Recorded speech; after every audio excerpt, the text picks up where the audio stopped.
Hokkaido. All right. Weren't you ever told this when you were a kid? If you find a bear, don't go near it, even if it's a cub. There's always a bear nearby. A mother bear will do anything to protect her child, so getting close to a bear is very dangerous. But no matter how hard you try to convince them, there are times when you can't win against a child's curiosity. It was the same for her. One day she found a bear cub in the forest. It looked weak, and she couldn't just leave it by itself. She thought if she told an adult, they might kill it, so she decided to shelter the cub by herself. You all know how dangerous that is. The mother bear didn't attack. She was lucky. She made a shelter out of cardboard in the middle of 3 white birch trees. She snuck out into the forest to give it food. She never considered about what would happen next. One day the cub will be an adult bear, right? Just how long was she planning to continue helping it? And what happened? One frosty morning when she brought food, she found the cub lying still and cold. Its small body was as hard as ice, and it wouldn't move even a little bit. It was weak to begin with. Maybe it had met with an accident, or had some kind of illness, and one of its eyes had been badly injured. Maybe that was why it was abandoned by its mother.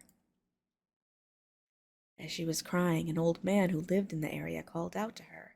She had never spoken to him before, since he always kept his mouth shut with a sour look on his face. She knew that if she told the adults about this, they would scold and punish her, but she ended up telling the silent old man everything anyway. The old man wasn't angry. He opened his usually tightly closed mouth a little. "Bring some food and make nusa. I'll make Ina. Let's offer him some food and pray. I can't prepare much, but I hope this pew rep will return over there safely with our help." She didn't understand what the old man had said. She did as he said and made a small altar. The old man shaved a few pieces of wood into a brush-like shape. He put them on the makeshift altar and began praying. She imitated his movements. After a while, they buried the cub with respect. When it was over, her heart brightened somewhat. She stopped crying, faced forward again, and continued on with her daily life. She grew up healthy and lived a normal but fulfilling life. I was about to say, there's like no sound. I feel like maybe they need to add a little more of the sound effects or music and stuff with this. Again, it's in early access, so I can forgive some of this. There are only a handful of people on the train outside the window. The dark forest stretches on and on. On the way home from meeting up with my old friend in this unfamiliar place, I get tired and relieved. The smell of the old carriage is nostalgic, and the air is warm and comforting.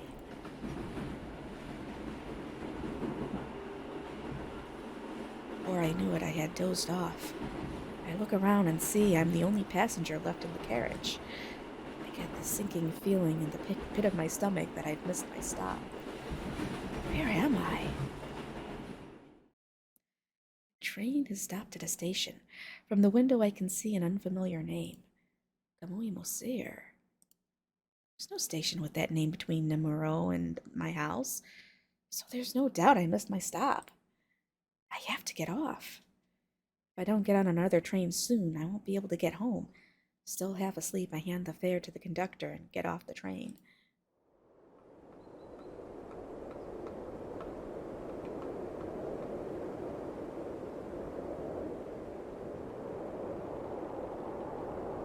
This is an unmanned station, so there's no sign of anyone here.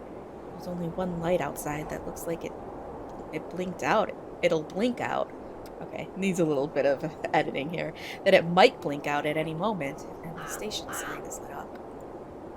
I see the timetable next to the sign. The next train. Wait, no way. This was the last train of the day. I've been careless. Oh well. It's going to hurt my wallet, but I guess I'll call a taxi. Don't give me that face, Trevor. My cell phone has no reception. I try holding it up higher. waving it around and turning it on and off and on again, thinking it must be some kind of mistake. Yes, 7 p.m. I'm not going to stream this during my regular streaming schedule. But no matter what I do, I can't get a signal. I keep forgetting that this is the countryside, not in Tokyo anymore. Hey, Trevor. I lift my head and look around. There are no lights outside the station, and there's no sign of anyone there. The station building has been piled high with snow for a long time. No one seems to be taking care of it. No matter how uninhabited it is in the countryside, I wonder if that's possible. Even Beroga Station, where I live, is pretty rural, so it's pitch black at night, but they still clear away the snow. A shiver runs down my spine at the strangeness of this situation. Seriously, where am I? It's cold. There are no footprints in the freshly piled snow except for my own, so I can't tell where the path is. If it wasn't the middle of winter, I might have had the option of waiting at the station until morning for the train to depart. However, if I stay here, I'll freeze to death before morning comes. I have to do something. Do I have to die here just because I missed the train? Stupid. This situation is so stupid. I'm not going to accept this. Even in the countryside, if there's a station, there must be people here. I just have to find a convenience store or ask to use a phone at a police box or something and call a taxi. It's not negative 100°C. Stop it. Actually, here up in Chicago right now, it's 31 degrees. And I'm pretty chilly. Hey, BB10. Turning on my phone's flashlight, I start walking while keeping an eye on my footing. I squint into the snowfield. I can see what looks like a path leading somewhere. Oh yes, very chilly. I wonder how long I've been walking. I can hear my breathing getting faster and louder. My eyes have gotten used to the darkness, but the forest is still pitch black and I can't see a single light. It doesn't help that there's a soft white haze all around me. I turn around. I can no longer see the station building. Is the music too loud? If it's too loud, I can turn it down a little bit. Here, let me turn this down a little bit for you guys. There. My arms and legs are numb from the cold. Hokkaido is vast. There are loads of uninhabited areas. What if there aren't any people up ahead? What if I'm a few dozen kilometers away from the nearest town? What is this kilometer stuff? Come on. No, I drank it earlier during my earlier stream, but I don't like drinking in my early in the day and then drinking again at night because then I would feel like too much of a lush. So I'm not gonna do that. I really don't do that. I'm not drinking. If that's the case, I wouldn't be able to reach it even if I walked until morning. This cold, I'd probably die of exposure before I got there. Just as I'm about to turn back. Something shining. I can see a dim light in the distance. When I look closely, it's not just one. They continue on into the distance and seem to be moving away from me. There are people here. I try to run toward it, but it's strange. Oh, there's an Ixia.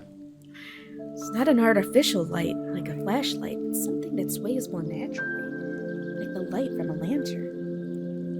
If it were a person. And I'm not even drinking. What would they be doing out in the snow at this time of night, forming a line of lanterns in the middle of an empty forest? No, there's no point worrying about it right now. Let's just go and ask them. You can't do that! I shrink back in surprise at the sudden voice of a man behind me. Who's there? There's nobody here. Go back! It was mixed in with the blizzard and the darkness, but it definitely sounded like a voice. Come here. This time I thought I heard a different voice from the direction of the lights. Who? Are you talking to me? This way, this way. You can't go that way. Go back. I hear a faint voice in the distance. I can't see them, only Only their voice is coming from a different direction. Was it a person's voice, or was it something that wasn't human calling out to me? My legs give out in fear and I sink to my knees. Which way should I go? Well, let's see. If I turn back, I'm just gonna go back to the station. I'm probably gonna die. Yes, we do like our drinks up here. But if I go towards the light, I'm just gonna go towards the light. Help them escape. I don't know who them is. Alright, we're going towards the lights. I have a bad feeling about the lights, but the voices coming from the darkness are even scarier. There's no way it was someone's voice. I didn't see a single person on the way here.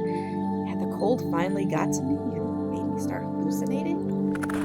Going towards the lights is better than believing in an unknown voice and returning to an empty station in the darkness.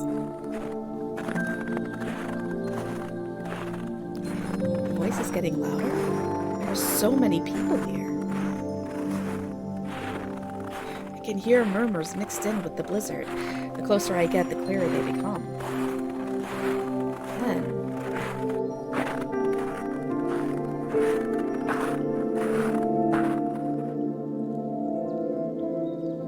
I take a peek at the bright spot from the shade of the tree. Here's your drink, Apehuk. I don't know how to say these. Okay, I've been butchering these names. Apahusi Kamui. Thanks for the fire, as always. It's nothing, you're welcome. Where are things in Ayunu Maser these days? Kekakamui. What I've heard, Payo Kekamui has been on a rampage. Apparently, it was one of the worst in decades. Payo Kekamui must have had a good reason. Maybe it was the Ayunu that caused it. So you support Payo Kekamui. Come to think of it, you haven't been to Ayunu Moser in over 100 years. Have you, Gorkyu Kamui? I've no reason to go. The Ayunu have forgotten to respect me, so I doubt I'll ever set foot there again. Is that right? You used to be a Nupurakor Kamui along with the Kimun Kamui. There are people wearing unfamiliar costumes surrounding the fire. I don't really understand what they're saying, but they seem to be having fun singing, dancing, and chatting. I wonder how they aren't cold in the snow. That's when I suddenly realize it's not cold. Even though I'd been shaking just a moment ago, the cold has vanished. There's no numbness in my arms or legs. Just as I'm about to approach them to ask for help, the lights go out, and the commotion stops all at once. It's human. I smell a human. There's a human nearby. What? It can't be. How did it get here? Anyway, catch it! Anyone who sets foot here is to be dropped into the sixfold hell. What? What's going on? I don't understand what they're saying at all, but they must be talking about me. I have to run. As I begin... What? I'm just mumbling some random... Yeah. As I begin to turn, someone appears in front of me. Ha! Here it is. A bunch of shadows surround me and begin to stalk towards me.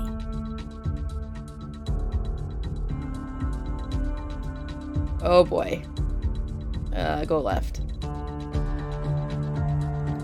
Wait! Sirkep Kamui! Follow her! Ah! I can't do this! Alright, we're just gonna go straight. Someone, go after her! Help! Someone! I finally caught you. You're a lively one. Someone grabs my arm from behind. Oh, you got her! As expected of the young leader, Kimon Kamui. Don't resist or I'll bite your throat out. The man easily restrains me with just one hand as I struggle to break free. As I look at him, I notice he has ears on his head. Hey, Iron Woman, how did you get into Kamui Mosir? He's not human. I fell asleep on the train and got off at a station called Kamui Mosir. I'm sorry for interrupting you, so I'll be going home now. That's not gonna happen. This is a place humans aren't allowed. You broke the taboo. There's no place to return to for you. You're going to the sixfold hell. What the heck is a Kamui Kumoser? This is a world where Kamui, gods, live. A world apart from where you humans live. Why can I not say this word? Ainu Moser. God's world? This is... yeah. I can't believe it. But the man in front of me has an air about him that's unlike anything I've felt before.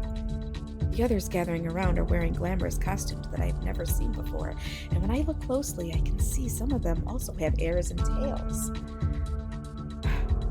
Lost child, huh? I'm sorry, but the rules are clear. Yeah, that's right. As the leader of Kamui, I'll send her to hell personally. Animacer. Animu Mosir, okay? Sounds good. We'll leave it to you. I desperately twist my body and try to pull away and escape, but the man's tight grip doesn't loosen even a millimeter.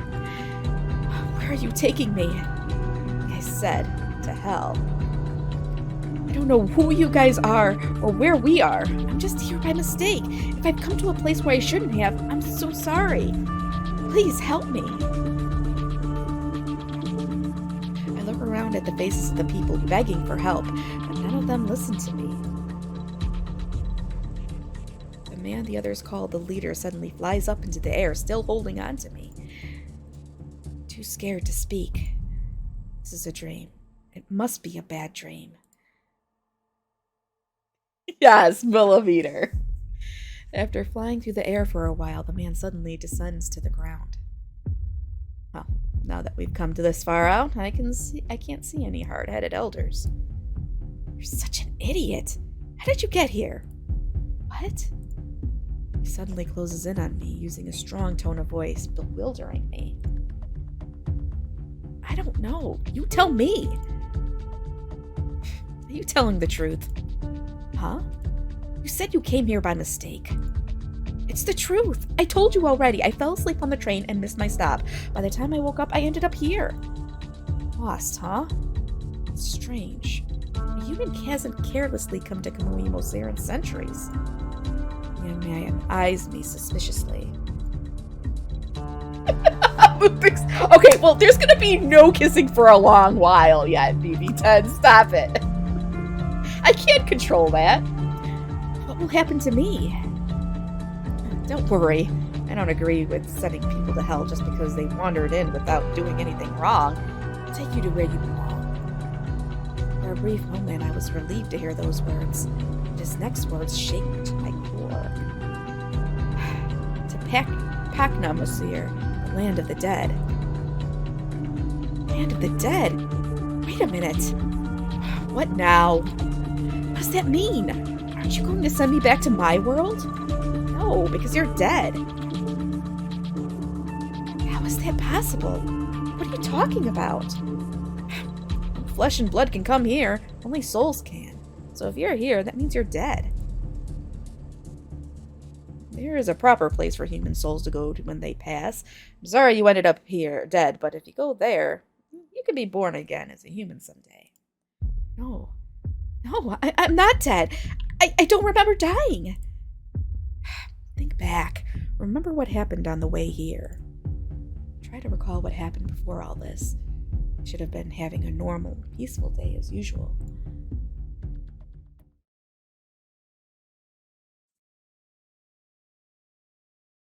Oh. Having drinks. I like this. So you got fired? Yeah, I collapsed from overwork. The doctor told me to take a month off, and when I told the company, they fired me. What a disaster. You're young, but you work too hard. Everyone is doing that these days, so I thought I'd be okay, but the worst part was the shock of being fired. I worked so hard for them, to the point I collapsed. But I was thrown away like I was nothing. Until just last month, I was an employee of a major accessory store in Tokyo. I was busy preparing for events that were held every month. During the day, I served customers. After closing hours, I tidied up until midnight and went home exhausted. Lately, I'd been spending a lot of time with business partners, so I'd often go home after going for drinks with them. I was busy, but I thought it was fulfilling. I didn't resent it. My body reached its limit first. I know it's been tough, but I'm glad I got to see you again, Rislin. You haven't been back since you moved to Tokyo. It's been 10 years, huh? I'm happy I came today, too, Rinko. I lived in this town until middle school. After that, my father moved to Tokyo for a transfer, and I never had a chance to return. I don't know what this music is. It's weird. It is weird. It's very different from what I remember, probably because so many new buildings have been built. Thanks, Saya.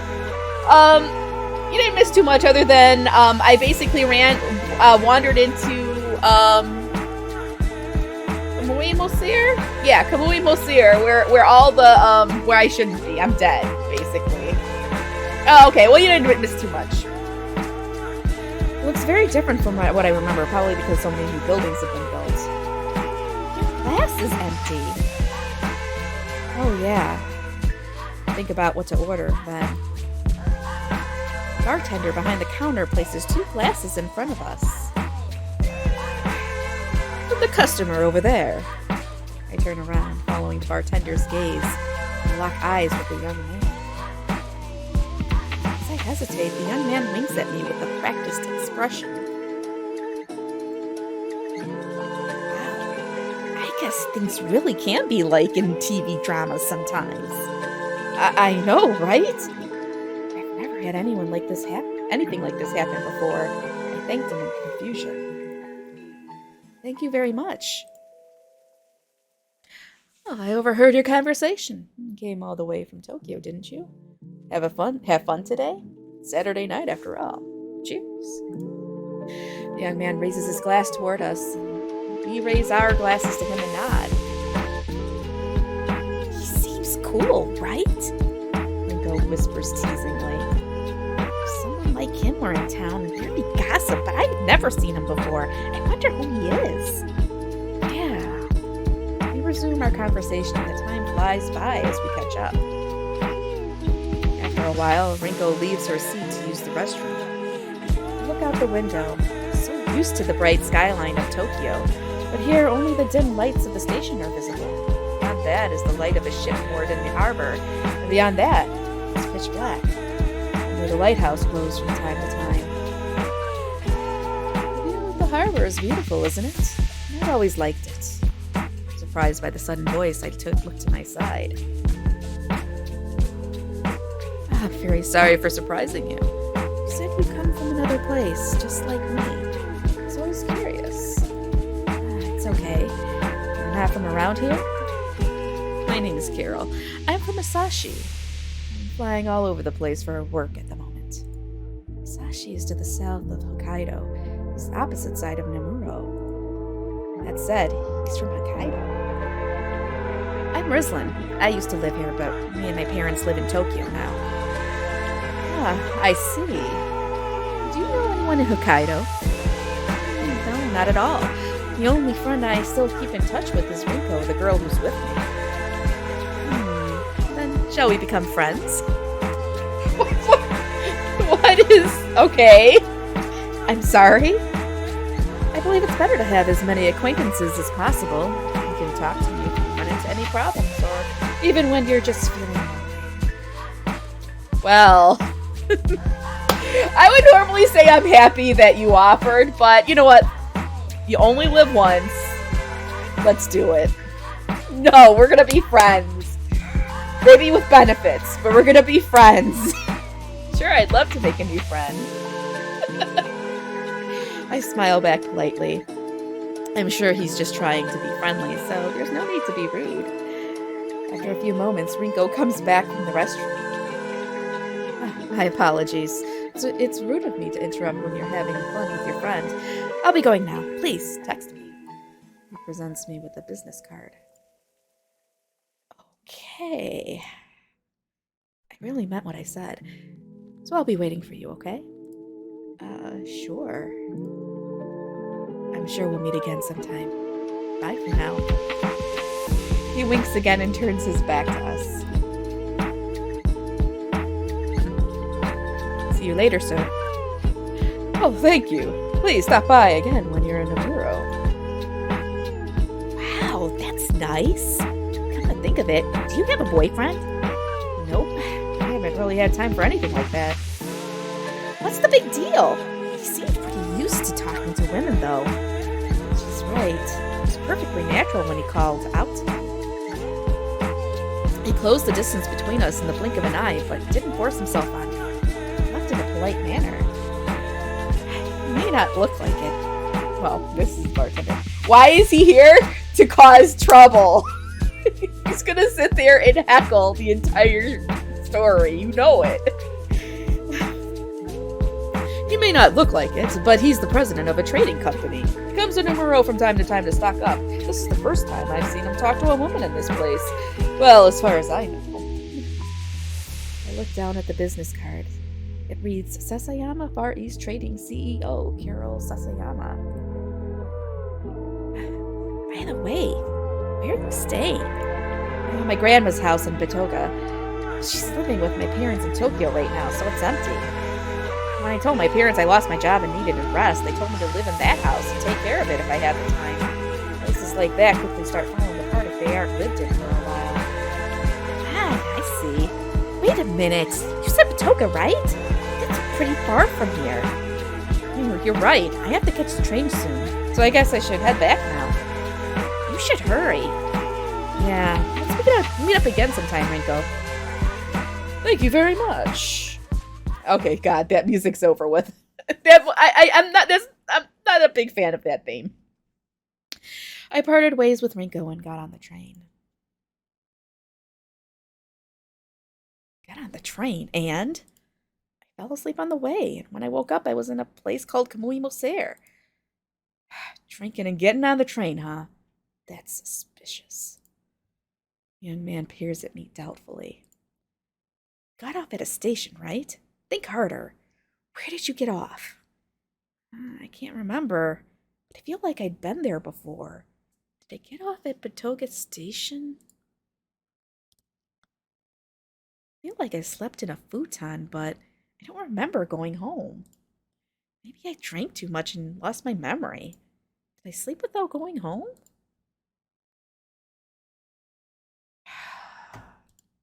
The young man let out an exaggerated sigh. If you get drunk and sleep outside on a frozen night, of course you die. No way! I got drunk and I died. I literally got so drunk it killed me. Oh, shit. No way. Did I die in such a stupid way? I'm such an idiot. What was I thinking? Wait a minute. You're a god, aren't you? If you are a god, can you save me? I may not look like it, but I'm a pretty powerful god. Even a god can't make a human come back to life. Yes, he did. He did guess it. What? Huh? He suddenly grabs my head and pulls me toward him. The young man brings his face close and sniffs. You're not completely dead. Your soul color is different. It's half dead, half alive. Probably. Then I have a faint hope. Maybe you can still come back to life. What do I have to do? I don't know. I've never done it before. Please help me. I instinctively fall to my knees, put my hands together, and lift them up to him. I don't know what made me do that, but I feel like I have to in front of this being. Wow. Did you learn how to do Ankami from the Akasi? Kami? Akasi? No clue what he's talking about, but the man smiles in satisfaction. We Kamui respond to those who show good faith with blessings. I don't know if you'll be able to come back to life until I try, but if you do come back, you're going to owe me so much worship. I'll do anything, if it's something I can do, please, my lord. Before I could finish my sentence, the young man floats into the air like he had carried me and disappears into the dark mist. A voice booms out from the darkness. I'm Kimun Kamui, god of the mountains. No, I'm more comfortable when you call me Purep. Don't forget to thank me in a place where there are 3 white birches. Prepare a lot of sake and salmon. Place it in the middle of them. And remember Ina, Rislin. Huh? How did he know my name? This is... She's awake! Are you seeing this? Yes, I can see it. Body temperature has returned to 35 degrees Celsius. All right, we're out of danger for now. Keep her temperature up. The next thing I knew, I was in the emergency room at the hospital.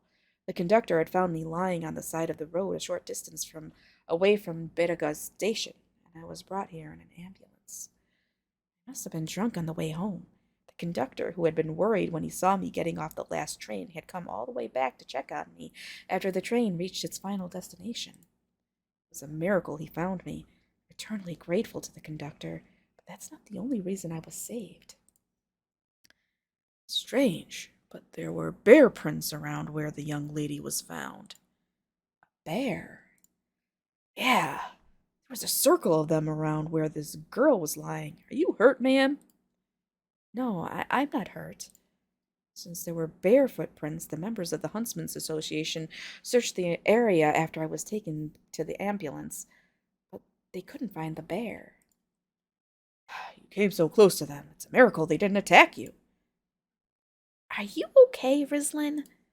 I'm fine. It doesn't seem like there's anything wrong with me, so I can leave the hospital right away.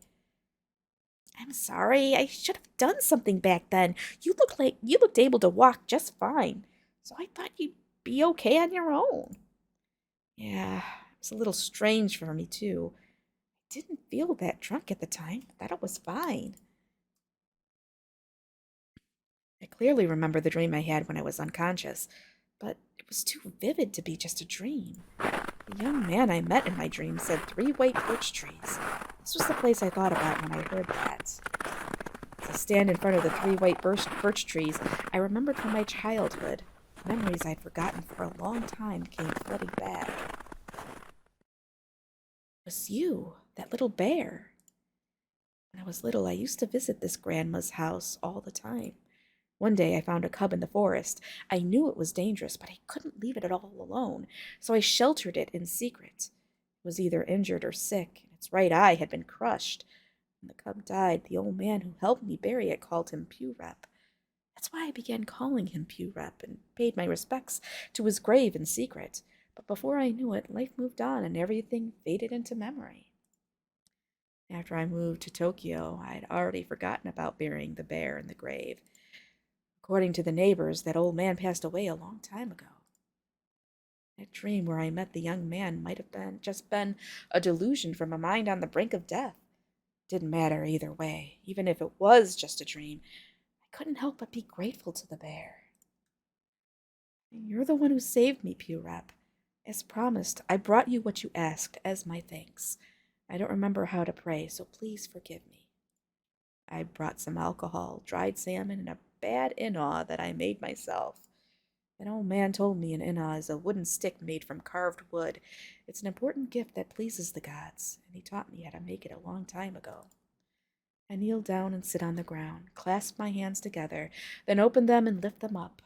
The old man had told me this ankami was a greeting to gods and the higher beings. Thank you, Purep. Also, thank you, old man. I'll pay my respects to your grave sometime. No, I was offering it to Purep, to the bear god. Oh my god, stop this. I think I need more tea. I definitely need some more tea. After I came back from the dead, I returned to my normal, unchanging life. The doctor told me to get some rest for the time being. I had already collapsed from stress and overwork, so he said it wasn't a bad idea to spend some time surrounded by nature. Oh my god, Anixia, what is wrong with you? I'm just going to drink harder now. Today I'm cleaning a house that's way too big for just one person. The empty space has started to feel a little lonely. Oh, Kyril Sasayama. I remembered him when his business card fell out of my wallet. He said he'd like to be my friend. I never gave him my contact information, so this card is the only way to contact him. What was the meaning behind giving me his card? Did he really just want to make a new friend? Was he asking me out on a date? I haven't dated anyone since I started working, so I don't know what to say to him. My mind wanders back and forth, and I lie down with the business card in my hand. I've decided. I'll try texting him. Either way, nothing will happen if I don't contact him. There's no point continuing to hesitate. Will he remember me? What should I write? Dear Mr. Sasayama. Yeah, let's totally go with that one. Oh, no. We're going to totally go smooth. Hey there. I'm Rislin from the bar. I'll be waiting for your reply. Sent. He sent a reply. Wait, that was fast. Glad to hear from you, Rislin. I've been waiting to get a message from you. Oh, God. Have you gotten used to living here? Any problems? Well, life's going well. I'm mostly just resting these days, so I have a lot of free time. Better not tell him that I nearly froze to death the other day. It isn't something I should discuss with someone I don't know all that well. Yeah, don't tell him you stupidly almost died because you got drunk. I'm in Kashiro right now. If you have time, why don't we meet up? I'd like to go see a beautiful view. Interested? Sure, I'd like to see a nice view too. How about tomorrow? Tomorrow is fine with me. How about 10 in the morning? Wait, 10 tomorrow morning. I'll pick you up at Kushiro Station. Sure, sounds good. Looks like it'll be a good weather tomorrow. I'm looking forward to it. Does this even happen in real life? Do people really just decide for random people they meet to go off into the wilderness together? Oh, God.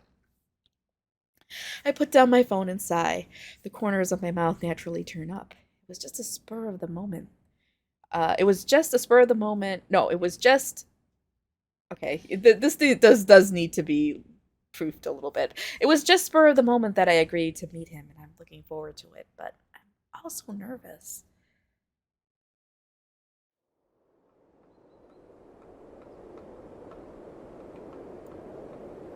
It's a little early. I wonder if he's here yet. Doesn't look like it. I decide to walk around the station to kill some time. Main Street stretches straight out in front of me. I thought I saw him through the window of the cafe I passed by, so I stop in my tracks.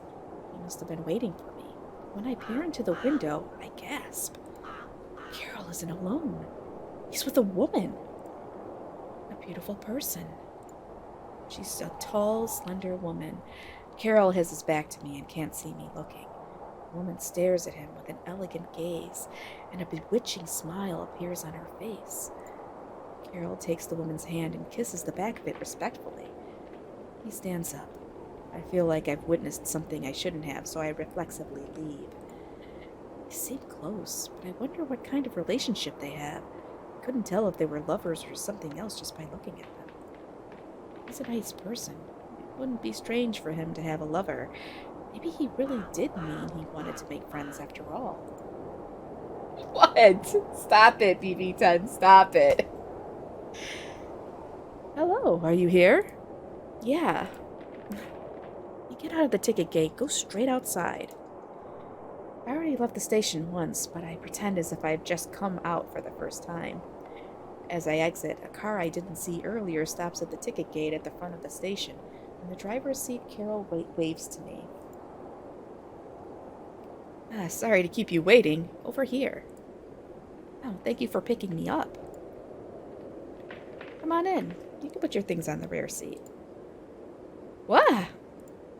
Car door opens in a completely different direction than I expect, and I let out a yelp of surprise.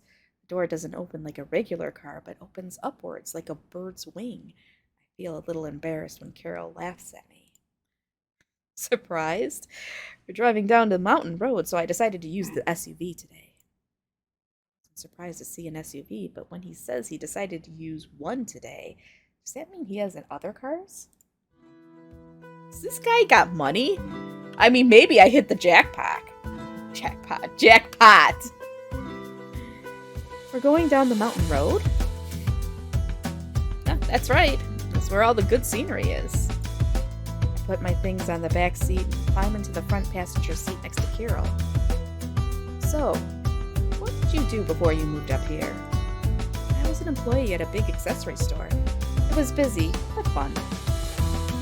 Really? Your expression doesn't look like you were having fun. It's just a little too busy, I guess. The work was fun. I liked the perks. We used to have a party after big events, and I always felt a sense of accomplishment. Oh, is that right? Kyril doesn't seem convinced at all. Even as I say it, I feel like I'm lying to myself.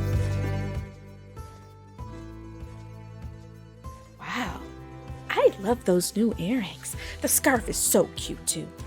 You always have a good sense of style. Oh, I'm glad to hear that. You really want to quit this month? It's only been 3 months. Why? To be honest, I didn't know I would have to work until midnight. I'm not sure I can handle doing that much longer. I'm sorry. I see. I should be the one apologizing for making you work so hard. I'm sorry. I don't feel well today. Could you cover for me? All right. Please take care of yourself. I thought today was my first day off in a while, but looks like I'm going to end up at work anyway. Huh. You want me to hire more people? I can't. You don't have the budget for hiring this quarter. Besides, it's your responsibility to take care of the staff. You're staying at the office again today, Rislin-chan? We're in the all-nighter team together. Yeah. I guess everyone's in the same boat. Wallace, your store was the only one that didn't meet its sales target last month. Please explain yourself.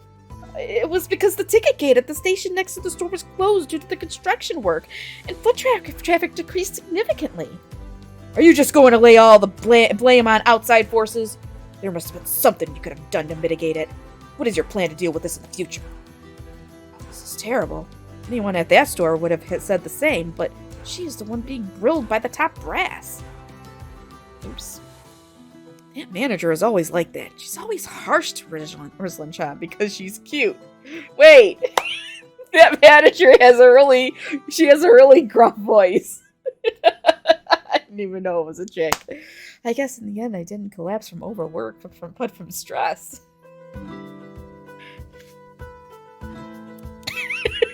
Yeah. I need to stop thinking about it. We've come all this way for a fun drive. What kind of work do you do? You run a trading company, right? That's right. I took over the family business.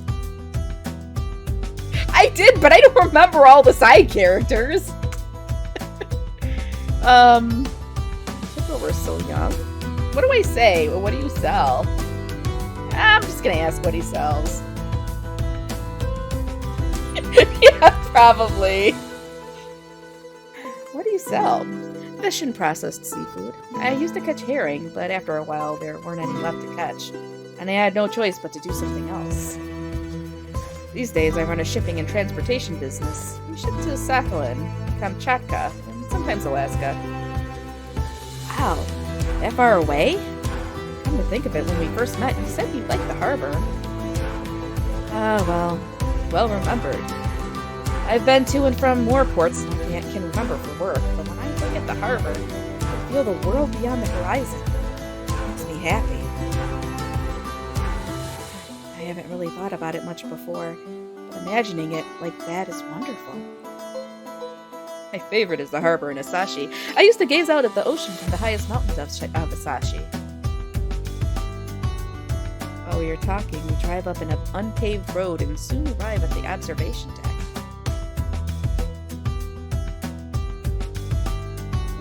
Shiro wetland. There, as far as the eye can see, is a vast plain that extends all the way to the horizon. A meandering river runs through the center of it. Wow, what a view! It's wonderful, right? The weather's nice too. I feel like a cloud in my heart is clearing up. Glad I came. That's good to hear. Let's take a walk. The walkway was set up so that people could walk through the Kyril wetland.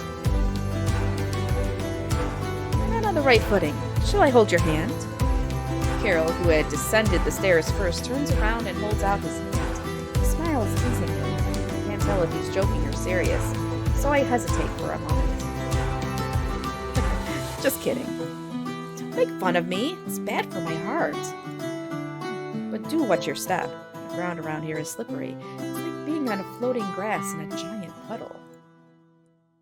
It skips red text. So, like, if I'm trying to get some of the other endings, I can hit skip, and then it'll skip past the stuff I've seen already.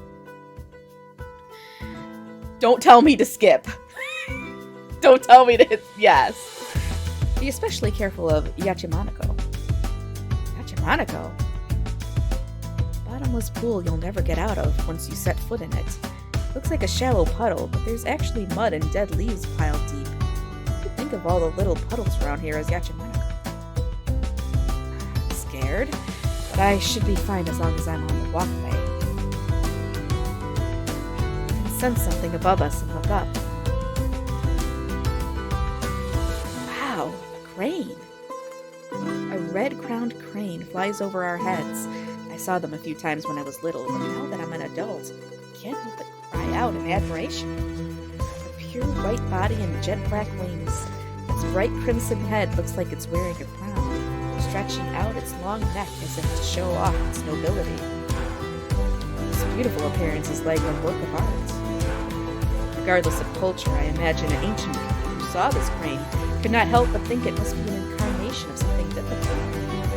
On the other hand, Kyril narrows his eyes at the sky. It's just my imagination, but he looks like he's glaring at it. He doesn't seem interested. Unlike me, he's probably used to seeing animals and isn't impressed by every little thing. Kyril takes out his phone and raises it to his ear. Looks like he got a call. Yes. Oh, thank you. Yes? Really? Understood. Sorry. I'm sorry, Rizlin. This is going to be complicated. I'll be back soon, so can you wait here? Oh, yeah, okay. Don't move a muscle. Don't move a muscle? Shit. Okay. Should I not move a muscle? Oh no. Saying that, Kyril walks off. It's probably something work-related he doesn't want me to hear. I hear a high-pitched cry from somewhere far away. As I look around, I realize the fog has grown deeper. It was clear just a moment ago. In the blink of an eye, the thick fog begins to envelop me, and I can't even see the path at my feet. Fear suddenly grips me. Oh, Kyril will be back. Must have been about 10 minutes since he left. Kyril told me to wait, but the fog is so thick, maybe I should head back the way we came. Oh boy. He's gonna get his weapon. Stop. Oh boy. What do I do? I'ma save. Let's save. Alright, so if I turn back, what if I step off the path? But he told me to continue waiting and to not move a muscle. And you guys are convinced he's a serial killer. So if I continue waiting, maybe he's gonna come back and murder me. So yeah, I think I'm gonna get out of here. Yeah, we're gonna turn back. It's frustrating just standing here. I head back in the direction Kyril went. Footsteps behind me. If I remember correctly, the walkway is a single straight path, so I couldn't have accidentally passed Kyril, which means that the footsteps behind me aren't his. Maybe they are just other tourists walking here, but the sound of the footsteps make me feel uneasy and quicken my pace. Ah! The next moment, my body falls through the air. I stepped forward, but there was nothing to step onto, and I fall into the cold water. Help me! Help me! It's a pool full of mud. As I struggle, mud mixed with grass tangles around my legs. I can't move my arms and legs, and the more I struggle, the more my body sinks. The water is ice cold, and the pain assaults me like a needle piercing my body. It's cold. It hurts.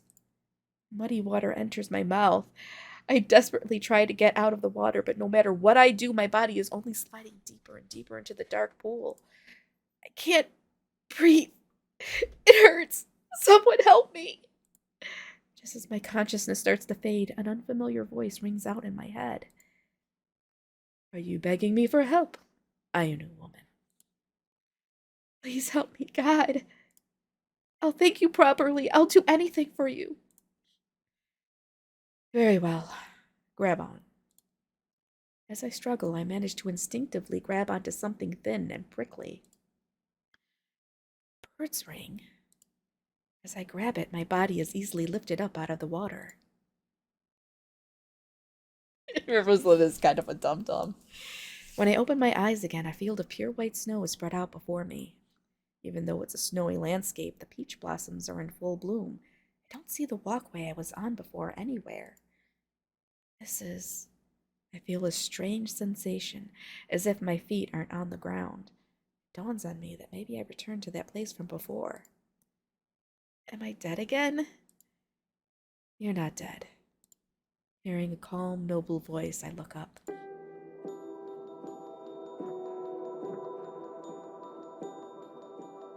I see. So you're the one they're talking about. Pure white skin. His lustrous hair accentuates the contrast between black and white. His inhuman, elegant features. I'm so captivated that I can't speak. You were the one who begged for help, no? Was this Ayunu? No manners. I'm sorry. Thank you for saving me. I sit down in a formal kneeling position and made an uncanny gesture. It is unseemly, but if you are being sincere, then it is acceptable. Without breaking his cold gaze, he spins around. His movements are as smooth as the wind. When he reaches out toward the snowfield, his long coat flutters gracefully. I can tell from my intuition that he's not a human, but a divine being. Is it just my imagination that he looks like he has wings? I am Sararun Kamui, the god of wetlands. God of wetlands? I am Rizla Palace. Sararun Kamui remains silent. Excuse me for asking, but is this Kamui Mosir? He glances at me and slowly opens his mouth. Peach blossoms fall onto the surface of the river, drifting far away. This is a place that is isolated from the human world. Was that the answer to my question? I frantically look around me, trying to figure out what he meant. He stares at me again. You have come to Kamui Mosir twice. Are you really human? I knew it! It's Kamui Mosir. I'm human. He is far from human, and I don't know why he's asking, but I'm afraid of angering him, so I reply anyway. He's a very strange person. The way he speaks is completely different from Purep. It's strange to see peach blossoms blooming in a place like this. The last time I wandered into this place, it wasn't like this at all. Can you tell me how I can get back to where I was? Do not worry. You promised me worship. So I will do as you wish. Yes, I'll prepare as much alcohol and Ina as you want. That is not what I want. Huh? Then what do you want? As the question leaves my lips, Saruran Kamui's expression suddenly turns grim, and he glares at something behind me. In that direction, the loud thud of footsteps is approaching. Hey! What are you doing, Kamui? Do you know where you are? I know it's your territory. Sorry to barge in. You're... Rizlin, did you die again? No, you're not dead this time. Well, that doesn't change the fact that you're on the verge of death again. Do you know this human? Yeah, she's the one who prayed to me. I'm responsible for her. Oh, and now she is praying to me. I am the one who is protecting her now. You need not trouble yourself over her. She's the one I'm protecting, alright? I'm gonna talk to that human a little. As soon as he says that, the young man who saved me back then, Kyril, grabs my shoulder and forcibly pulls me away. You came here when I smelled you. What happened? He whispers to me in a low voice. I went to the Kyril wetlands and fell into the swamp. I think I drowned. Did someone push you? No, I was walking alone and I lost my way. Why? No matter how you cut it, you died twice in the past few days. Yeah, I guess I'm just being careless. Must be really tired. Why didn't you ask for me for help? I was drowning and panicked. Would you have saved me if I called for you? Of course. Besides, Kyril glances at Sarurun Kamui. He's way too stuck up and annoying. Did you say something, Kamun Kamui? Ah, nothing. That human asked for help in the wetland. Is there something strange in the god of the wetlands coming to her aid? Oh, shut up! Please, just stop talking. Kyril gives me a look as if to say, come on. Anyway, take better care of yourself. It's not normal for humans to come to Kamui Moser twice. I cannot stand this anymore. My territory stinks of bear. Sarurun Kamui gracefully swings his arm. A gust of wind blows across the area. I turned to look at Kyril again. He was floating in the air, blown away by the wind. Sarurun Kamui had chased him out. Oi! Sarurun Kamui, you best take care of Rislin! Kyril! Did you get my offering? When I yell, I hear Pureb's voice fading in the wind. Ah, yeah! It was a delicious feast! Silence returned to the snowfield, leaving only Sarurun Kamui and me behind. Excuse me, Sarurun Kamui-sama, but what should I do now? You're going back to Ayuno Moser, right? Yes. Well then, let's go. I'm relieved to hear that. I thought he was going to take me to the land of the dead like that last time, but I'm glad. Eek! Without any warning, Sarurun Kamui grabs me and lifts me up. He kicks off the ground and floats into the air, and the snow at his feet melts into a large, impossibly black hole. Animes. No, it's Ayuno Moser, not anime, sir, okay? Stop it. Somehow, kicking off midair again, we drop into the hole, twisting and turning like a roller coaster ride.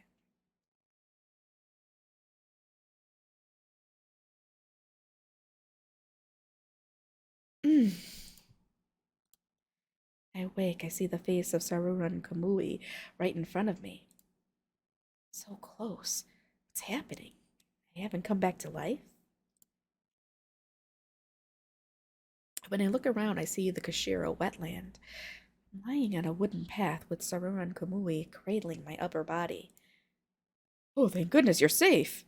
Someone who looks like a tourist is talking to me. I'm... Voice was hoarse and barely audible. You were drowning in Yachimanako. Or yeah, that was right. I don't know. I know I'm butchering these words, but I'm trying. Are you okay? Can you remember? Yes. This person passed by and pulled you out. The man with the camera points at Sarurun Kamui. Really? Thank you. That is a good question. Where is Kyril? It seems to be Ayuno Moser, the world I belong to. So why is he here? I'm glad you are alive, but being wet will give you a chill. Are you not cold? As he says that, I realize I'm trembling terribly. My teeth are chattering and I can't stop myself. Oh, what happened? Kyril sprints over to us, as if he had just come back. Are you with her? Actually, the man with the camera quickly explains the situation to Kyril. Oh my goodness, thank you for saving her. I don't know how to repay you. It is too early to relax. We need to keep her warm. My house is nearby. Help me carry her. Thanks. We can use my car. What do you mean why I do this? What? The two men rushed to carry me before I could say anything. My body was so cold that I couldn't move, and I didn't speak much. We eventually arrive at a small log house in the forest near the wetlands. I'm wrapped in a blanket and given some warm milk. The black and white-haired stranger interacts with people like an average human. His appearance is divine, but his manner of speech and expression are human-like. I wonder if what I saw when I was unconscious was just a dream. Are you all right, Rislin? Yes. Thank you for your kindness. I realized that I forgot to ask my rescuer's name. Come to think of it, I was so flustered that I forgot to ask. I'm Kyril Sasayama, her friend. What's your name? My name is Lee Huaisu. I don't God, these names. Lee Huaisu. I think. You don't want me to pronounce them correctly? Come on. He's not Saruran Kamui.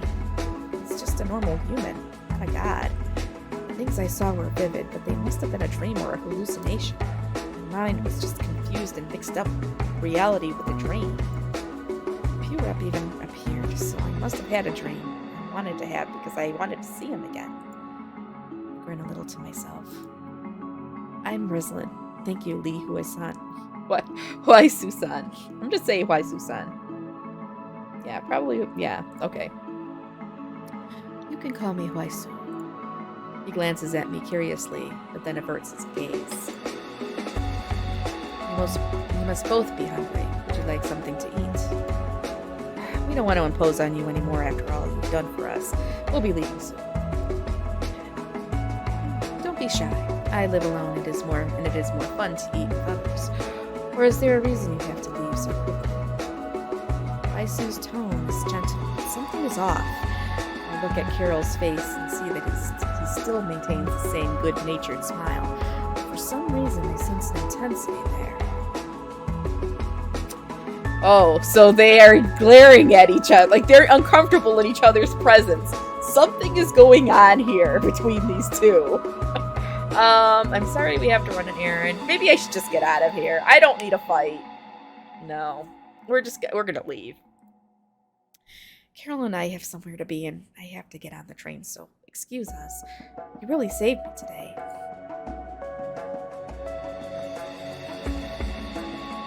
You didn't want to eat? It's okay. It looked like you wanted to leave. Was I wrong? You left for my sake? I nod. Without even hearing a reason. I see. Thank you. There was no big reason. It's just a little unwise to accept a meal in a stranger's house. Really? He saved me, and we weren't by ourselves or anything. Well, I guess you're right. I know it sounds stupid to say this, but I can't shake the feeling that this Lee Huaisu isn't human. My heart skips a beat when I remember what I saw in my dream. Why? I can't put it into words. Not being human is just an example. There's no deeper meaning to it. It's how scared I was. I was too afraid to let you get close to him. Don't worry about it. I'm overthinking it. He had a frightening beauty that was out of the ordinary, but... Kyril suddenly looks serious and takes my hand. Uh-oh. My hands are cold. His hands are warm.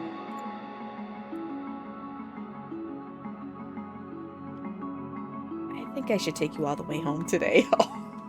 Oh no. I don't know. I don't think that's a good idea. I don't think I should let him know where I live. It's okay. I'm fine being dropped off at the station. You're busy with work too, Kyril. No. He grips my hand tightly and pulls it toward him. I feel confused by his unusually forceful behavior. As he is about to continue, I hear a loud voice in the distance. Hey, Rislin! Purep? I've been looking for you. It's past the time we agreed to meet. It is Purep, right? But is this Ainu Masir? Or am I dead again? What's going on? Do you know him, Rislin? Well, yeah. You're the one who said we'd meet up at the station today, right? forcibly pulls me close by the shoulders and whispers in a low voice, "Go along with it for now." Really, Rizlin? Kyril looks at me suspiciously. Oh, I completely forgot. I did promise to meet with my friends today, so I'll have to part ways here. Thanks, Kyril. Would you at least be so kind as to introduce me to your friend? Yes, this is... I'm Pew Rep. What about you? My friend Kyril. Friend, huh? Pew Rep glares at Kyril and speaks with an irritated tone. Why is it all... Everybody is glaring at each other here. What is going on? Sorry, have I offended you in some way? Perhaps you are more than just friends? No, I was just thinking, how dare you pretend to be her friend when you couldn't even protect her from danger?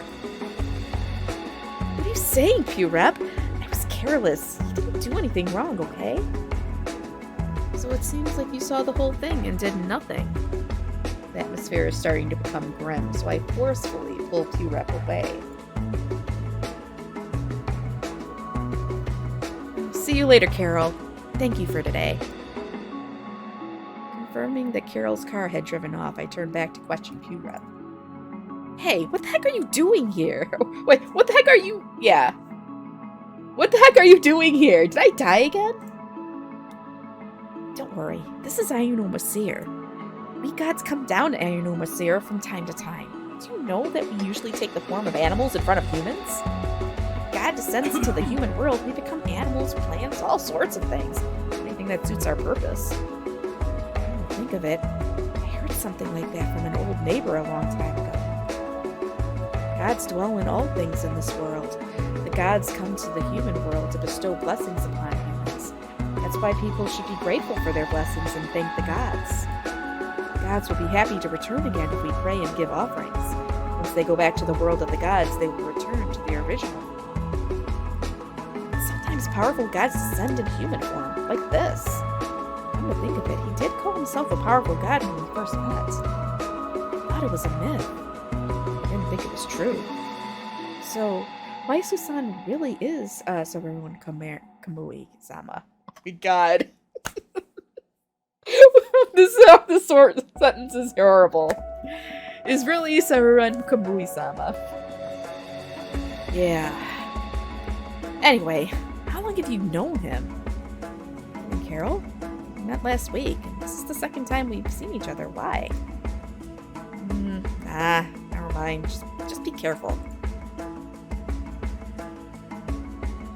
He pats me on the shoulder, waves, and takes his leave. Careful of what? Wait!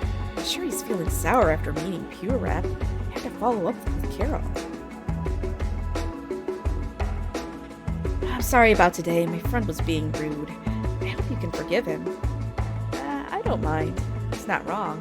I put you in danger. No, it's not your fault.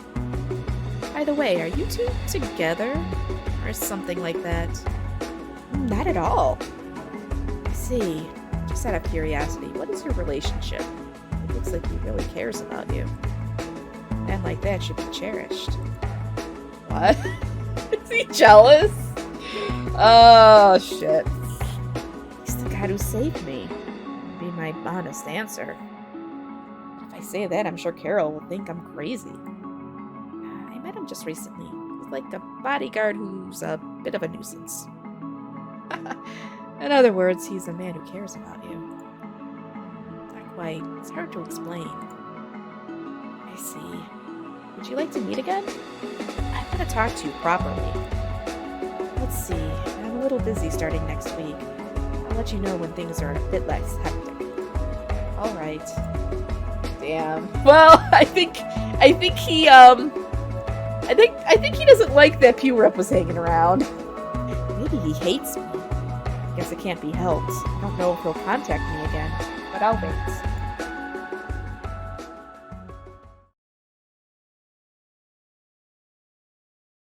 It's been 3 days since then. A peaceful day continues. Oh, be careful, Rizlin-chan. Whoa. With a thunderous roar, a pile of snow falls off the roof. It's an impressive sight. Geez, you're strong. Thank you. We don't have many young people here, so I'm glad you're helping us clear the snow. Oh, no, not at all. It's my pleasure to help out. Ever since that crazy week, I haven't nearly died or met any gods. But if there's anything that bothers me, that black shadow again. Occasionally, something moves out of the corner of my eye. I see something like a black silhouette between the trees. Surprised, I look toward the forest, but there's no one there. I hope it's just my imagination. It's too lonely to live in this big house by myself. On top of that, there are only a few other houses in the area surrounded by the forest. There aren't even any shops, so I have to drive to the neighboring town. Who? I think I heard a girl's laughter. Did I imagine it? In the past, I would have thought so. Now that I've set foot in the world of the gods and learned of the existence of inhuman beings, it feels too real to say it's just my imagination. I'm scared. Hello? Grandma? Or how are you doing over there, Rislin? Good. I'm taking good care of the house. You're a lifesaver. I was worried about leaving it unattended, so I'm really glad you're using it. By the way, Grandma, does this house have ghosts? Ghosts? I feel like I can hear a girl's voice sometimes. No, I'm sure it's just my imagination. It's probably just the wind. Come to think of it, when I lived there, I sometimes heard it too. What? Also, sometimes I see a girl standing at the back of a dark hallway. Stop it! At first I thought she was just the one taking me to heaven, but as you can see, I'm fine. She's probably not a bad ghost, so you don't need to worry about her. No! No, I'm definitely worried about her. Fortunately, I'll be able to leave here for a few days starting tomorrow. Just a little more patience. Thanks, Grandma. Thanks for freaking me out. The next day, I get up early in the morning and get dressed. Then I leave to get on the train to Sapporo. I'm about to start looking for a job. I thought I'd start with a job I could do nearby, but most jobs require me to go to Sapporo for an interview. It's past noon when I arrive in Sapporo. It's a big city. The crowded trains, high-rises, and people coming and going make me feel nostalgic. I see. You're recovering from an illness. Is there going to be a problem working full-time? No, the doctor says I can return to work as long as I don't do too much overtime. If you don't have any more questions, that's the end of the interview. I'll let you know the results soon. Thank you very much. Well, thank you very much. Everyone I'm interviewing with makes a sour face when I tell them that I became sick to hit my previous job. The doctor said I should take things slow, starting with a short part-time job. Around noon, well, this is new. It's the news. Around noon today, a bear was spotted in the urban area of Sapporo. The bear moved upstream along the Ishikari River. The Hunters Association gave chase, but lost sight of it. For those living in the city, please be cautious. This is scary. I should be careful.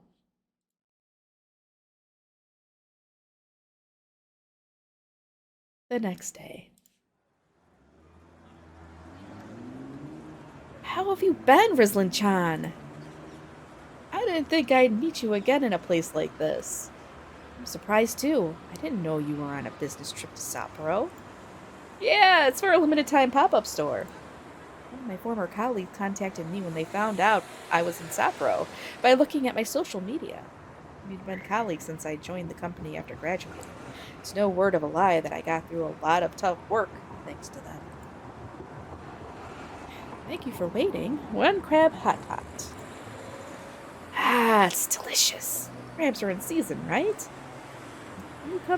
When you come to Hokkaido, you have to eat crab. Are you not coming back to Tokyo, Rislin-chan? I want to eventually. But for now, I have a few interviews for jobs in Sapporo just to get back into the swing of things. Oh, she did forget about the bear protecting her. You think she would remember. I see. I can't see you living here forever. It's be lonely if you don't know anyone. Yeah. But I have, my god protectors. Since we're all here, it'd be a waste to not spend some more time together. You could say that again. Shall we go somewhere? Is there anywhere you want to go, Rizlan-chan? How about we just... crap. How about we just... Oh my god, stop it. How about we just... How about we just drive through the harbor at night? Yeah, that seems like a good idea. Let's just drive through the harbor. Ah, great idea. Hey, why don't we take a short trip to Otaru? Sounds good. We can see Otaru Canal too. It's decided then. Alright, you're always making you be the driver, Ijima. It's okay, I don't mind at all. Laughing echoes through the bustling night streets. It's been a while since I last smiled like this. Wow, it's so beautiful. There's no one here at all. Lucky for us. Let's take a picture together. It's cold. I can't stop sniffling. Cold weather is harsh in the middle of the night. Thanks to that, we are able to enjoy having the scenery along the canal all to ourselves.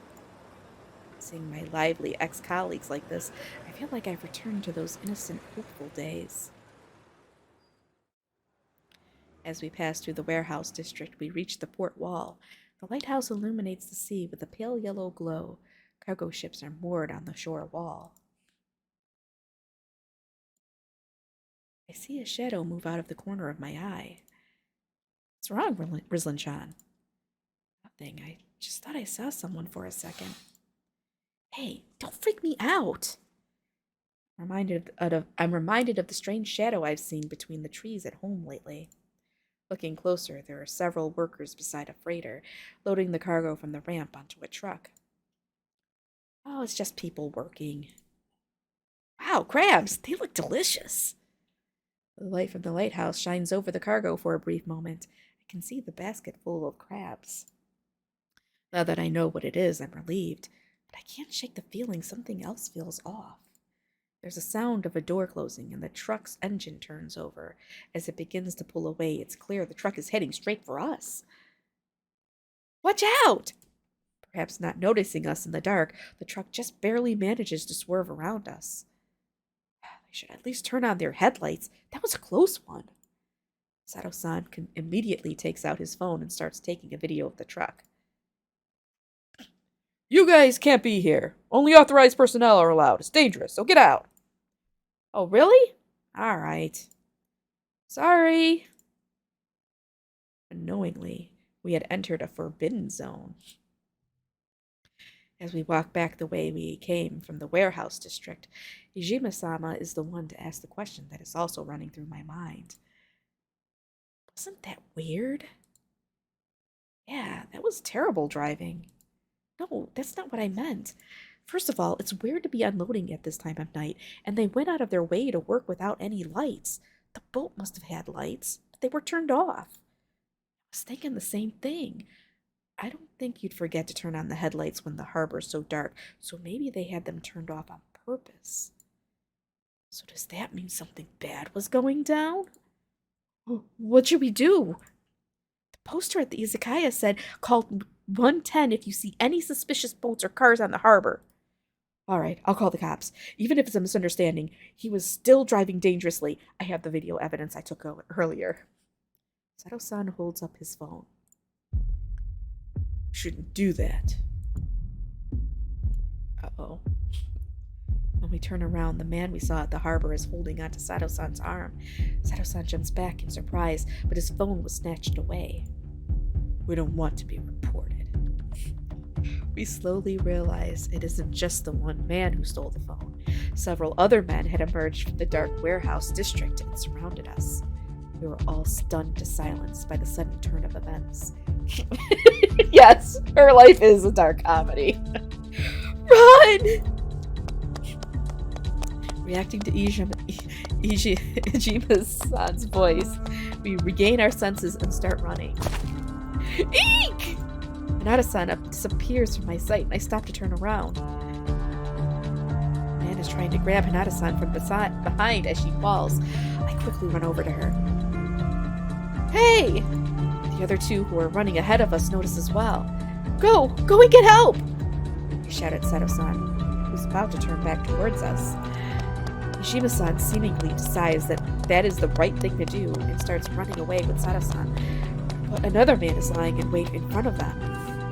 Oh god. Shit. Okay, well, I think I'm just gonna tackle the guy. Yeah, we're gonna tackle him. My sight grows dim. I can't think anymore. Oh, I'm getting stuffed up. Hold on a second, guys.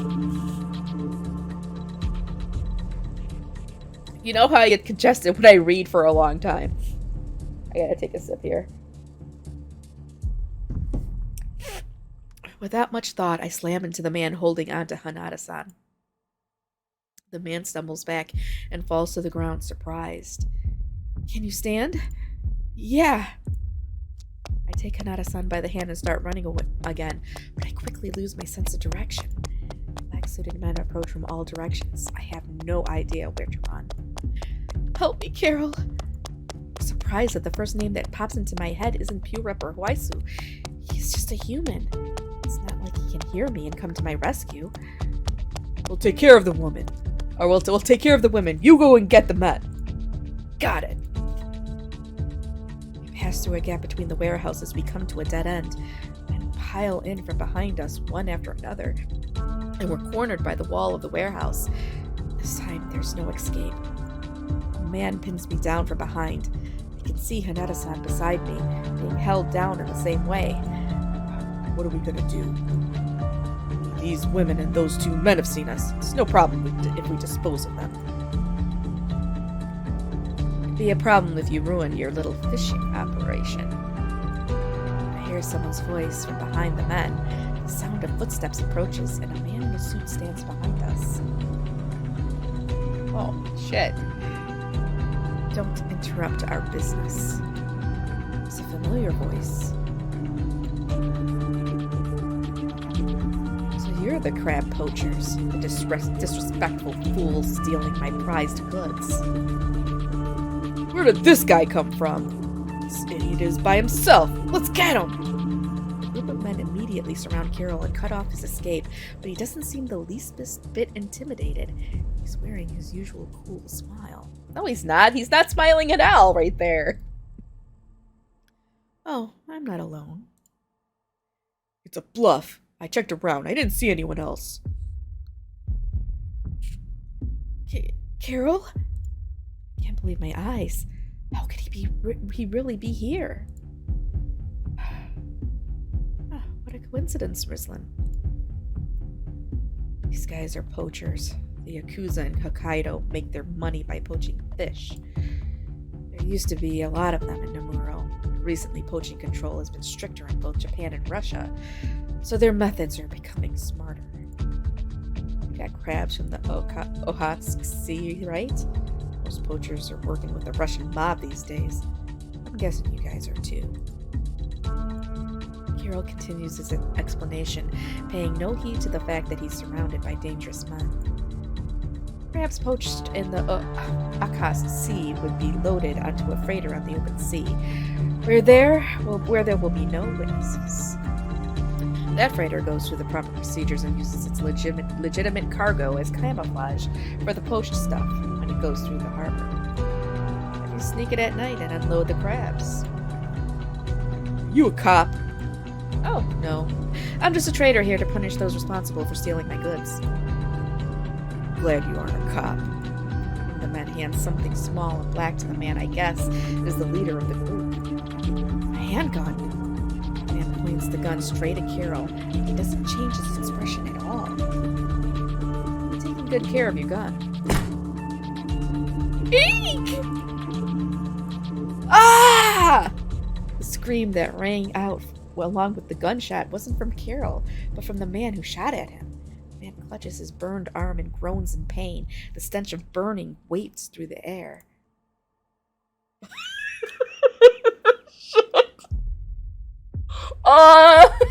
You guys. I don't know. I don't know about you, but I think I gotta romance this guy.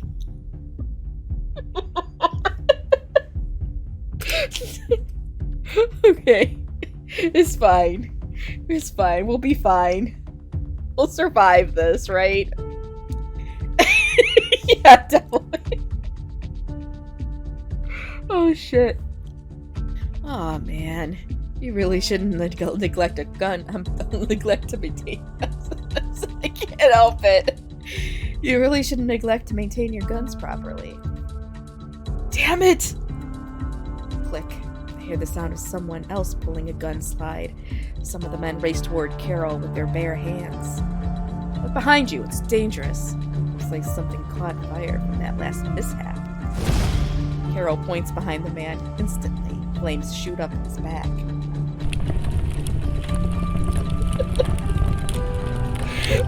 Ah! Yeah! Oops. Kyril reaches out his hand and more fires ignite one after another. Fire rises from the wall of the warehouse. In no time at all, the small plaza is engulfed in fire. The men surrounding them writhe around in pain, desperately trying to put out the flames engulfing their clothes. What should we do?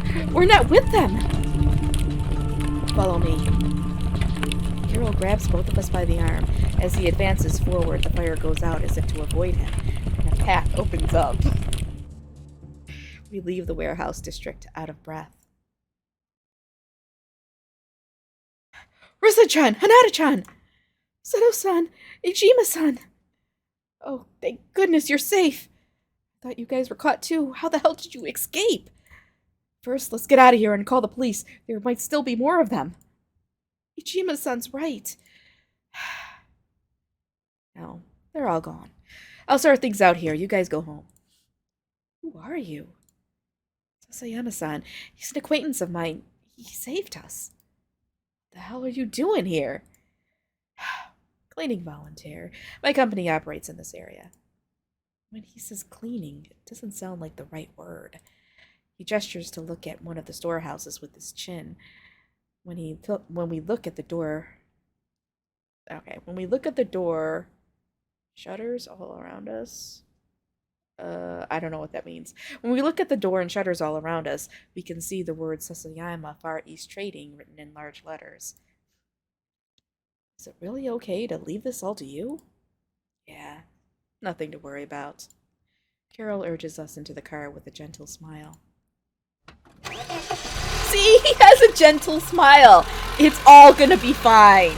He's sweet. He's a good guy. He would never try to hurt me. We're good. We're good. Anyway, how did you guys get out unscathed? That's right. What happened to the men who were chasing you? We almost got caught by the guys who came after us, but the fog suddenly thickened and we couldn't see anything around us. Thanks to that, they lost sight of us, and I heard them run off in a different direction. We tried to get back to where the car was, but we couldn't find our way at all.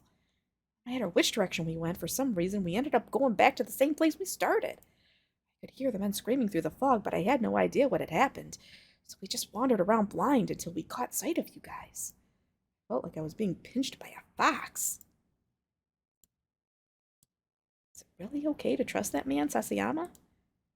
Huh? I mean, he came out of nowhere. He isn't a police officer. What can he do by himself? I can't answer right away since, to be honest, I realize I don't actually know that much about him myself. I wonder if it was actually a coincidence that he was there. Meeting by chance at a deserted dock in the middle of the night, so far away from home. What kind of coincidence could there possibly be?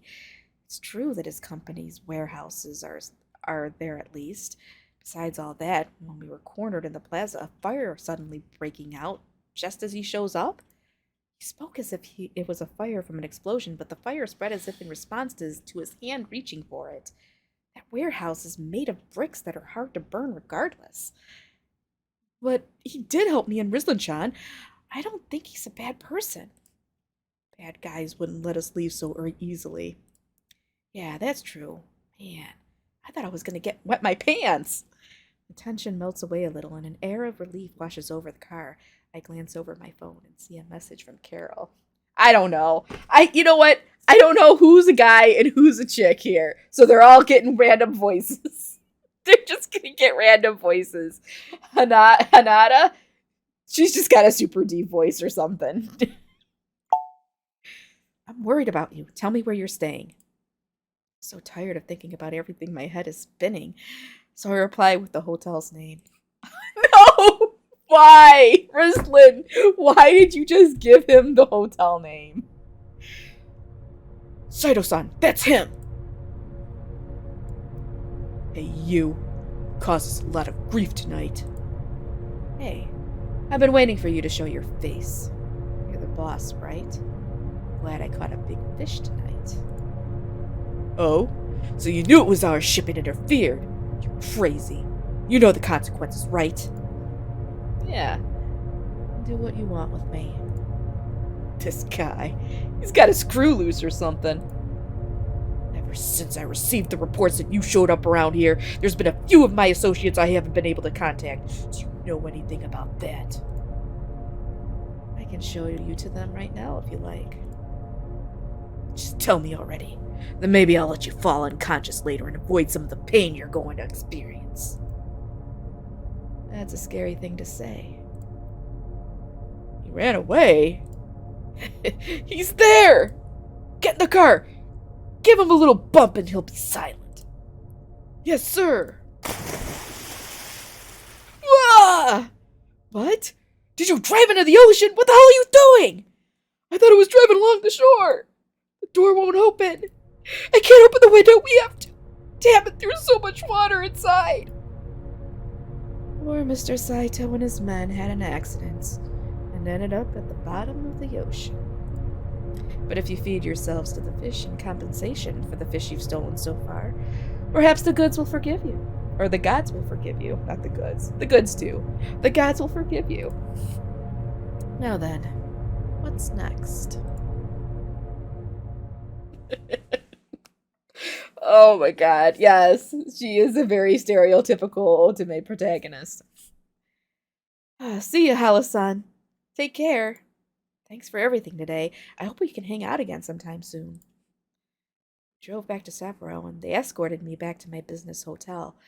They were all staying at a different hotel with the other employees. I watched the car leave.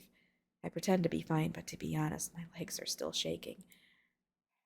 Sure is cold tonight, isn't it? Ah! Oh, when did you get here? I cleaned up and came straight here. I was worried about you. I'm fine because you saved me. Even those poachers can't come after me here, can they? Ah, those guys. Is it not the poachers that he cares about? Stay at my place tonight. You shouldn't be alone. Your place? Tonight, he looked serious somehow. Come to think of it, on the way back from the Kashiro wetland, he looked like this. I am scared of being alone because of what happened today and because of all the strange things that have happened around me lately. If I'm with someone familiar, it might put me at ease for a while. I wonder if it's okay for me to go with Kyril.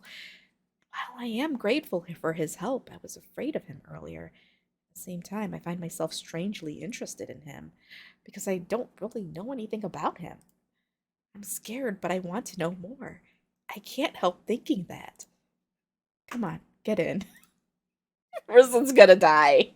She's gonna die. Oh my god, this woman. She's just... you know what? It must be the thrill for her. The thrill of danger. It has to be. I follow his lead and get into the car. Shit. During the drive, he mentioned he lived in a condo with hotel-like facilities. In the middle of the spacious room, a night view like a movie screen surrounds me on the wall. I'm entranced. Make yourself at home. I'll get you some tea, or would you prefer a cocktail? It'll make it easier to sleep. Shit, I'm sorry. Why are the alarm bells not going off like crazy, you guys? Why are they not going out? Oh my god. I need another cup of tea. At this rate. He wants to help her go to sleep. Okay, okay. Focus, focus. Okay. As Kyril says it, it feels out of place, and he stands unnaturally still. Thank you for earlier. I don't know what would have happened if you hadn't come. I just took care of some nuisances. I'm glad you're safe, Rislin. What happened to the men? Did you call the police after? I dealt with them. They can't be cracked down on by the Coast Guard and the police alone. Okay. What do you mean, dealt? Am I supposed to feel relieved? Judging from what he's said and done so far, he must be searching for and dealing with the poachers himself. I wonder what happened to the men who tried to catch us. I wonder where the men who were after Sato-san and Ijima-san disappeared to. Chill runs down my spine again. Was it really a coincidence that we met? I'm beginning to hate this awkward conversation, so I decide to speak truthfully. Was it really a coincidence that you were at the docks? To be honest, I wonder if it was a coincidence that you were on my turf in the middle of the night, by the docks where regular people don't usually come. You're right. I guess from your perspective, it's more surprising that I was there, that I was hoping you would hear my heart and come to me. Why did she just say that out loud? Then let's just say that was the case. Uh-oh. He smiles and pats my head. His hand moves to my face, and with his fingertips gently touching my cheek, he approaches me. Tilts his head and passes through my confused field of vision, and I feel something soft touch me on my cheek. Kiss me on the cheek. My heart is beating so hard, from surprise, fear, or... Now then, I'm going to sleep on that sofa over there, so please use the bed as you please. Think of it as your own room. He yawns sleepily and turns away. Thanks. Good night. I lay down on the wide bed, but I can't calm down and just stare at the ceiling. I didn't get the chance to ask, are you really human? Oh my god, it was a kiss on the cheek. Stop it, BB10. That was nothing. Oh no, this music again.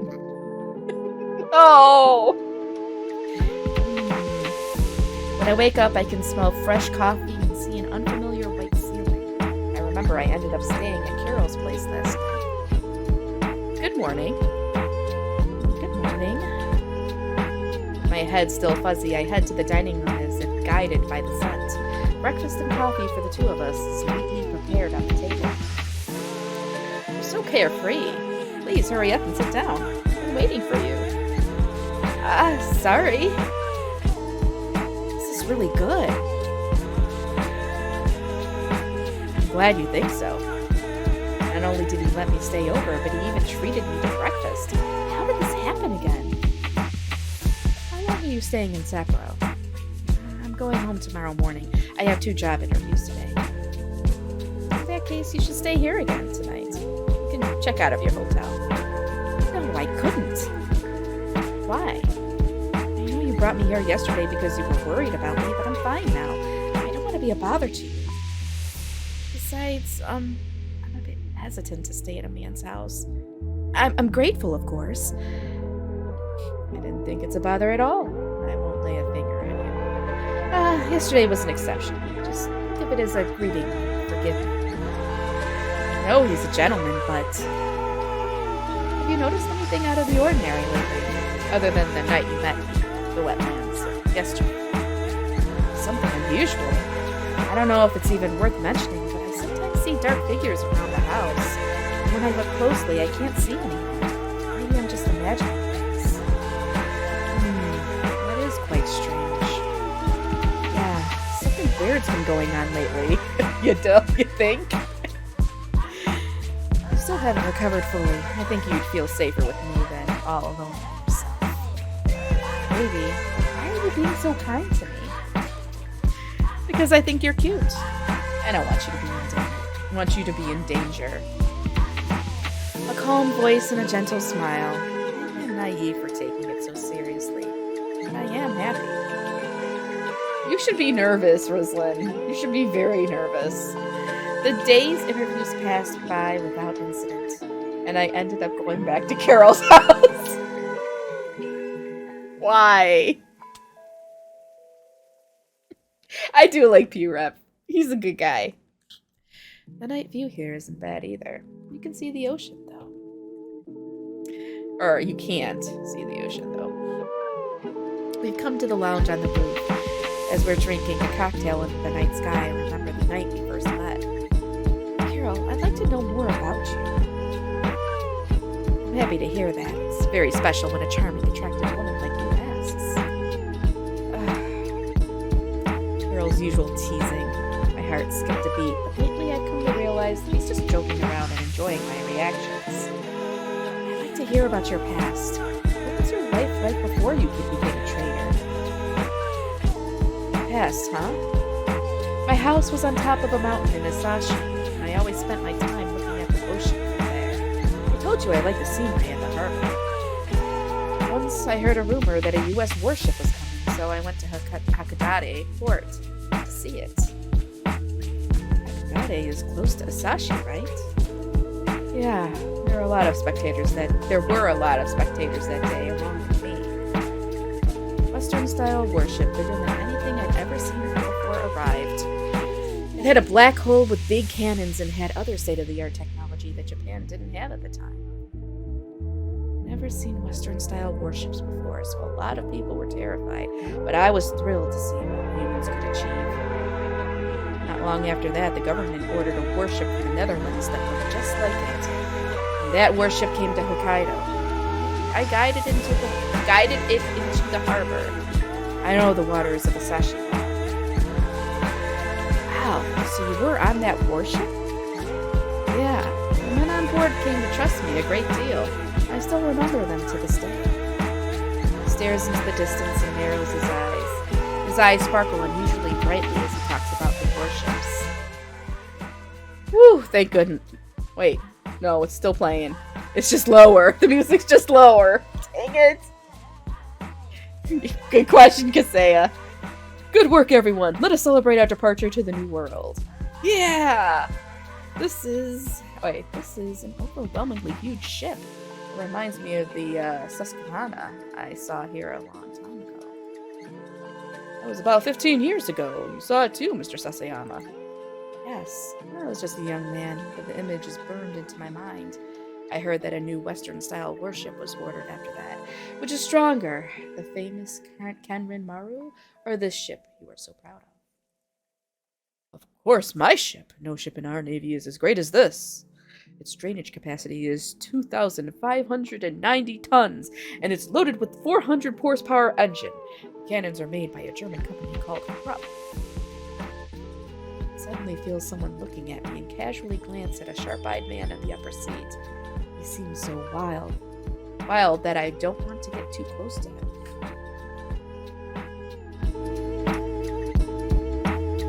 From the sea, you'll find things you'll never see on land. That's why it's interesting. That's why you decided to become a trader? Exactly. Well, it's getting late. I wish you a good night once more. Night. After seeing me off to bed, he went back to the sofa. Woo! The music's done. Whew, thank goodness for that. I'm awake. It's dark still. I know what's coming. The living room is quiet. I creep out of bed and approach Kyril, trying to hide the sound of my footsteps. He is sleeping quietly on the sofa. If he isn't human, maybe he might reveal his true identity when he sleeps. When he's asleep, but I guess that isn't true.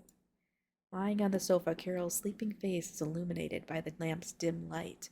I stare at his handsome features for a moment. Ah! Suddenly, my arm is pulled hard and I lose my balance, collapsing onto Kyril's body. Uh-oh. I fall right on top of him, and my mind goes blank. I said I wouldn't lay a finger on you, but it would be different if you jumped into my bed of your own accord. No, that's not what I meant. I hurriedly tried to get off of him, but he wraps his arms around my back and holds me tight. What do you mean, then? Standing next to me while I'm laying in bed, staring at me. If you can give me a convincing explanation, I'll let you go. He puts on his usual mischievous smile. Just be honest. Chill out. Just calm down, baby. 10, calm down. I was just wondering what you look like when you're sleeping. If you want to see it that badly, you can see it all night. He wraps his arms around me even tighter. Panic spreads across my face. Why, no! I know. Sorry, you're so cute when you're flustered, so I can't help teasing you. Jeez. Ooh, should I close my eyes? Nothing happened. That was actually good timing, Monty. Oh, shit. Finally, Kyril releases me and turns over to go back to sleep. It's bad for my heart to be teased by an adult who's used to playing around. An adult? You're an adult too, Rislin. You were... why? Okay, whatever. I go and lay back down on my bed, but my heart keeps pounding until morning. Well, I wish the best of luck to you. I'm sure we'll meet again sometime. Thank you, Kyril. Good luck with your work. Yeah, he's just getting snacks. After getting through the last interview that day, I head home on the express train. This train is Limited Express Azora number 5 bound for Kushiro. The stops are Shin Sapporo, Minami Chitose, and Tomam. You're streaming right now? Yeah, I'm streaming. Oh. You're like, why are you... Get all your friends in on this, huh? Oh yeah, I'm gonna get...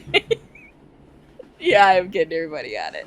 Because it's never fun alone, right? No. It's more fun with more people. We'll be passing through an area where a lot of wild animals appear ahead. Please note that there may be sudden stops. Uh-oh. We're putting on the brakes. Please be careful. All customers, this train has collided with a deer. We'll be stopping for about 40 minutes. We apologize for the inconvenience. Just great. Outside the window, I see the crew running around in a hurry. I can hear them shouting something. Hey, there's a bear! Did it smell the deer's blood? Be careful! Everyone back inside now! Bear? Please, sir. Return to your seat and don't leave the carriage. Can I sit here?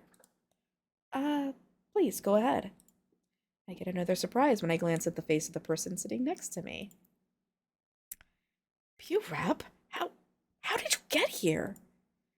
How long do you think I've been looking for you? You weren't home, so I looked for you by your scent. Really? I was looking for a job in Sapporo. I knew you were somewhere around Sapporo, but I haven't been able to find you at all these past few days. Where have you been?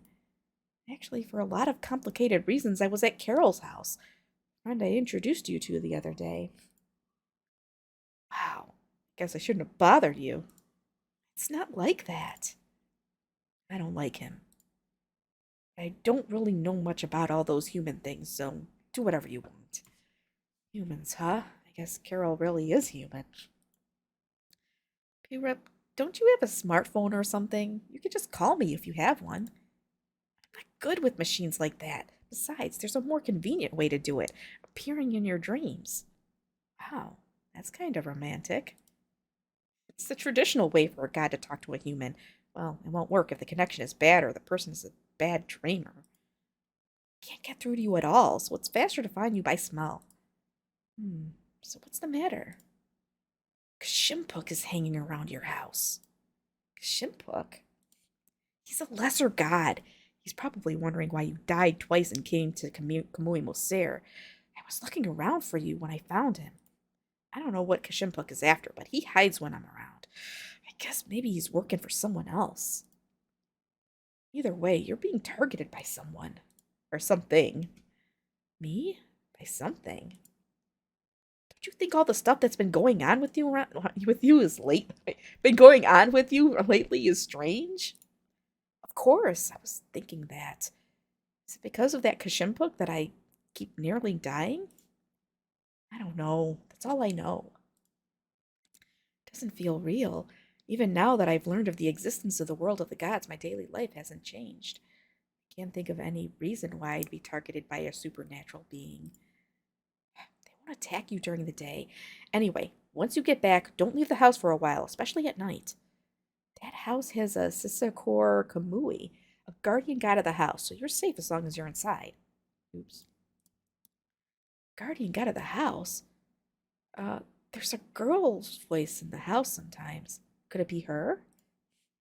Probably. The guardian god of that house was a girl. Now that you know Kamui Otari exists, you should be able to feel her presence. I didn't realize until now that the gods were so close by. That's all I wanted to say. Don't leave the house until I say so. I'll look for whatever's behind it all. Urep gets to his feet and walks off. As I wonder where he is going, he pries open the closed train door with both hands and gets off of it as if it were the most natural thing in the world. Did he really come all the way here just to tell me that?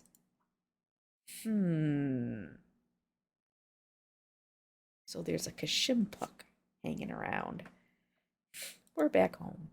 It's been 2 weeks since then. Just like Purep said, I don't go out at night, and I make sure to hurry when I need to go shopping during the day. As if that wasn't bad enough. I didn't think I'd fail all of the interviews. Part of me expected it, but I can't help being shocked when I'm confronted with the results. Sorry, I've been reading for 2 hours. I'm only going to go a little bit longer, though. I guess I'll have to start with a part-time job. I lay down, thoughts rolling around my mind. Who's that? Who is that? I peer through the glass door. It's an old house, so there's no intercom. All I can do is look outside and see who has come. I can see a dark figure standing on the other side of the front door. No one comes to visit me at this time of night in this countryside. I get the feeling I definitely shouldn't open it. Who is it? It's Sasayama. The voice is definitely Kyril's, but Kyril wouldn't call himself Sasayama. Sasayama-san? Yes, it's Sasayama. Please open the door. How do you know where I live? Didn't you tell me when we met the other day? You mean our date the night before last? Yes, it was a fun night. I didn't go on a date with Kyril the night before last. You're not Kyril. Please leave. Then, with the click of its tongue, the black shadow vanishes like mist. I slump down on the spot. It's really here. I really am being targeted by something. So scared I can barely stand. I turn on all the lights in the house. I don't think I'll be able to sleep tonight. Help me, Purep. Are you still not going to come yet? Hey, are you alright? Did anyone come? I hear a knock on the door, along with Purep's voice. I'm so relieved that I run to the door. Purep? Someone pretending to be Kyril came. It sounded exactly like him. But the way he spoke was completely different. That they just vanished. They finally showed up. You didn't open the door, did you? No, just like you said. Good thing I came. They might attack again, so I'll keep watch over you tonight. Let me in. Without waiting for him to finish speaking, I open the door. I want to see Purep's face more than anything right now.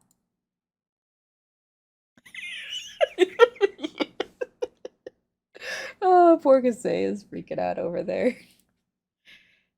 There's no one here. Purep? I step out of the front door and look around. I wonder if he's hiding in the darkness, but there's no one around the house. The shadow just now imitated Kyril's voice. If that's the case, then maybe it can imitate... Crap! As realization and dread fill me, I turn around.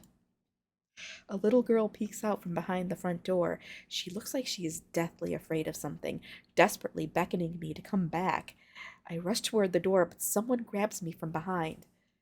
I I struggle to in their grip and turn my head to face the attacker. He's a beautiful boy, well dressed with lustrous hair, but he has no eyes. His eye sockets are hollow, and in their place is pitch black space. No, help! Before I can shout more, the boy soars into the air, carrying me in his arms. Nice to meet you. I'm Kashimpuk. I came to get you. Who? What do you mean, get me? I'm taking you to my master. Who's your master? You'll know when you meet him. Help me! Purep! Wasu! Kyril!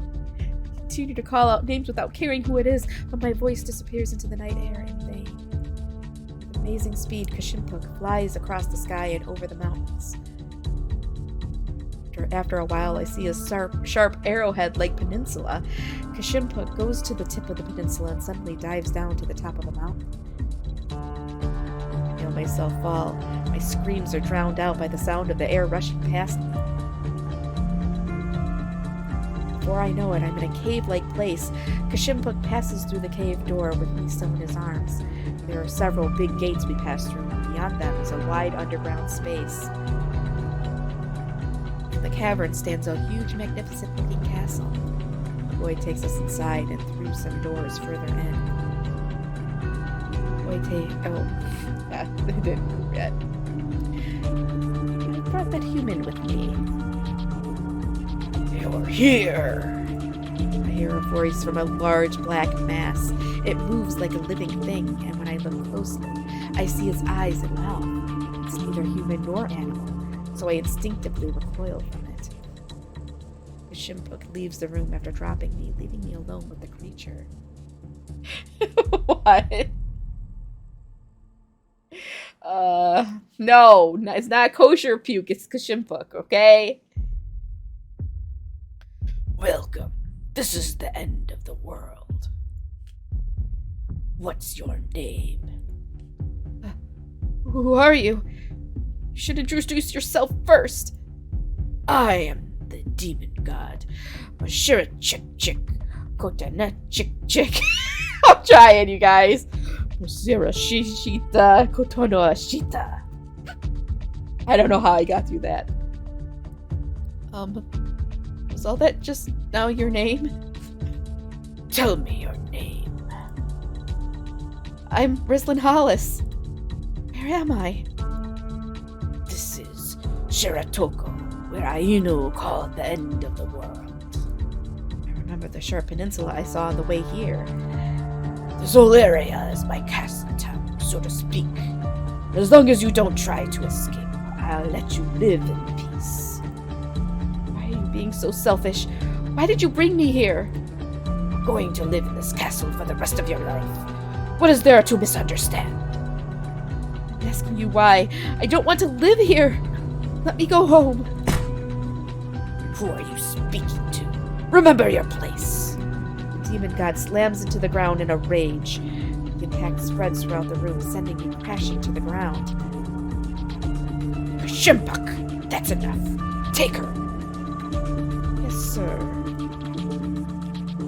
Kashimpuk comes back in and pulls me out of the room. Your room is here. Now, there are a few things I want you to keep in mind. Don't talk back to Lord Mashurachik. You must obey his orders. Don't try to escape from the castle. Keep yourself clean, and keep the castle clean. Tell me, Kashimpuk, why did you bring me here? There's nothing more I can say. Just... Lord Mashurachik says he likes you. If you're obedient, he's willing to take you as his wife. What are you talking about? There's one more thing. Please don't disobey me. I speak for the master, so consider my words as Lord Mashurachik's. Now then, come to the kitchen. If you're going to live here, you'll have to do your job as well. Work hard so that the master likes you. Whether or not you can live a satisfying life here is up to him. Seething with anger, but the situation won't get any better if I talk back now. If he is asking me to live here, it doesn't seem like his aim is to kill or harm me. For the time being, I'll pretend to obey and see what happens. I'm sure Pureb will come to save me. I'll just have to wait until then. When I find the kitchen and enter, an overwhelmingly awful smell of fish fills the air. I feel like I'm going to throw up. Aside from the Kashimpuk, there are apparently a lot of other servants in this castle. Spirits like black shadows and demi-humans are working tirelessly. Master eats a lot of food. Please thaw that seal and those flying squirrels and take them to his room. It's heavy. Staggering, I carry the entire body of the seal to Bashirich's room. Lord Bashirichik, I brought you a meal. The large black mass let out a sigh as it bites into its food with its huge mouth. Yeek! When it opens its mouth wide in front of me, I feel like I'm about to be eaten. Terrified, I go back and forth from the room carrying bags full of flying squirrel corpses.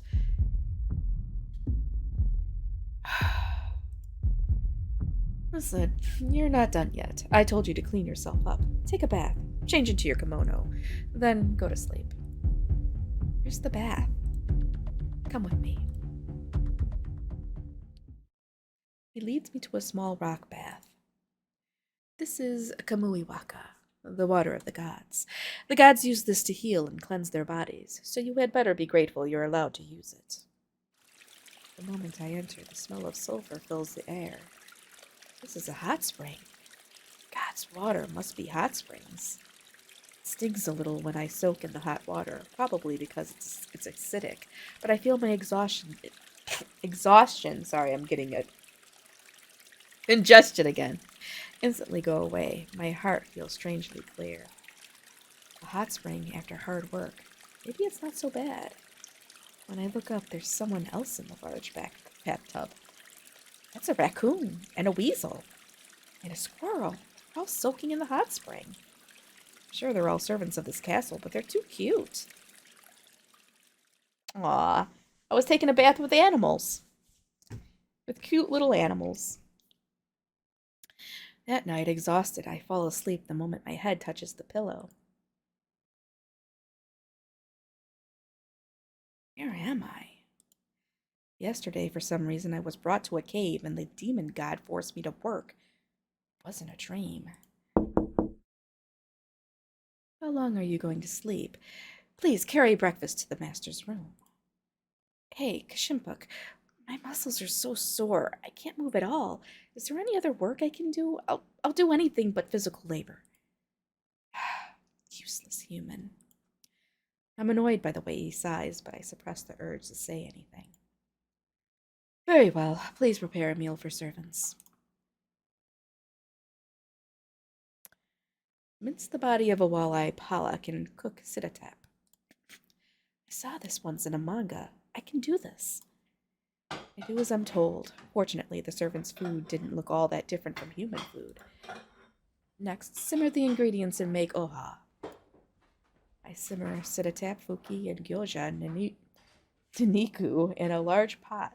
After adding some seafood and mixed herbs and spices, it creates a nice savory broth. Thank goodness. I didn't know what I'd do if I was served a whole seal. Yeah, she saw this once in a manga. The servants gather around the pot to eat their meal. I think it tastes good. What do you think? Oh, it's delicious. Even the usual oha tastes different when humans cooks. I wish we could have tried some. One of the attendants mutters quietly and the atmosphere suddenly becomes heavy. Who's he? Confused as to whether it was okay to ask, I glance over at Kashimpuk. The seal you brought to master yesterday, Rislin. He was one of us working in the castle.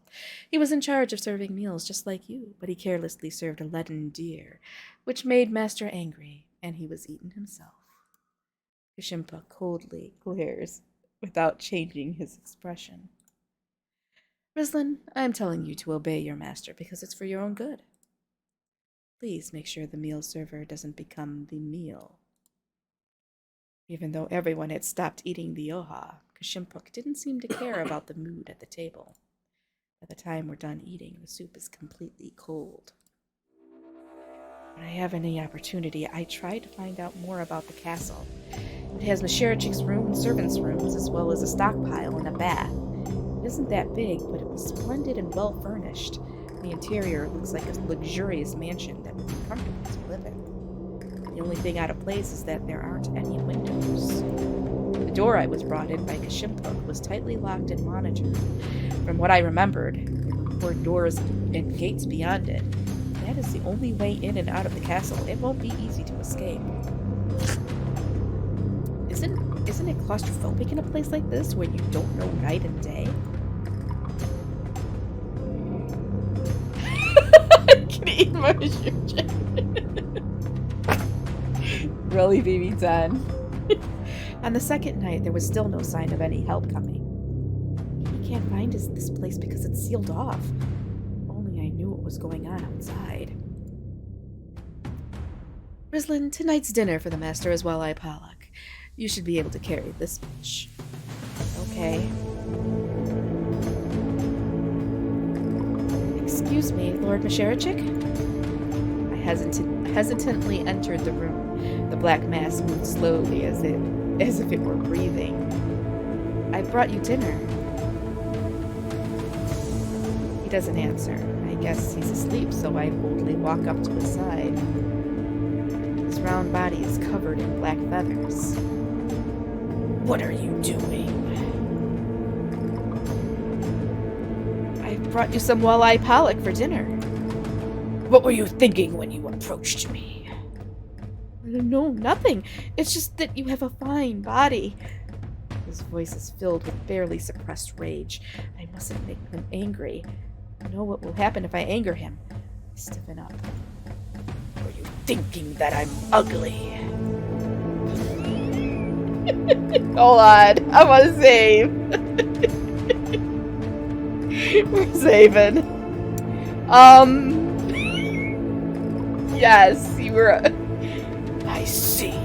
I'm ugly. I guess so. The demon god burst out laughing. This is all her fault. Okay, no laughing. No coughing. The demon god laughs and laughs as he rages. It's a bizarre sight. When I try to run away, something smashes into me. Next thing I know, my vision is flipped upside down, and I'm slammed into the wall, falling in a heap to the floor. Caught up in the demon god's rampage, I realize he must have hit something vital, and I can't feel or move my body anymore. My body rolls like a broken doll, and before long, my consciousness fades. Okay, don't tell him he's ugly. He will kill you. It's a game over. Alright, we're gonna load. Alright. It's disgusting to lie like that. This is all her fault! My efforts to keep him from getting angry are in vain, and the demon god begins to rampage.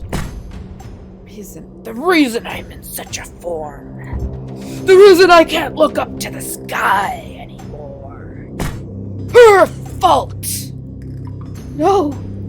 Masherichik thrashes around and hits the floor and walls, sending me flying all the way to the corner of the room. The demon god's roar is terrifying, but somehow tragic. After a few long moments, the demon god calms down, so I take the opportunity to leave the room. I have no grudge against you, Rislin. I wanted to take you. The one who was important to them before they took you away. Lord Masherichik, may I ask you something? I give you permission. When you say them, who are you talking about? One that you don't know.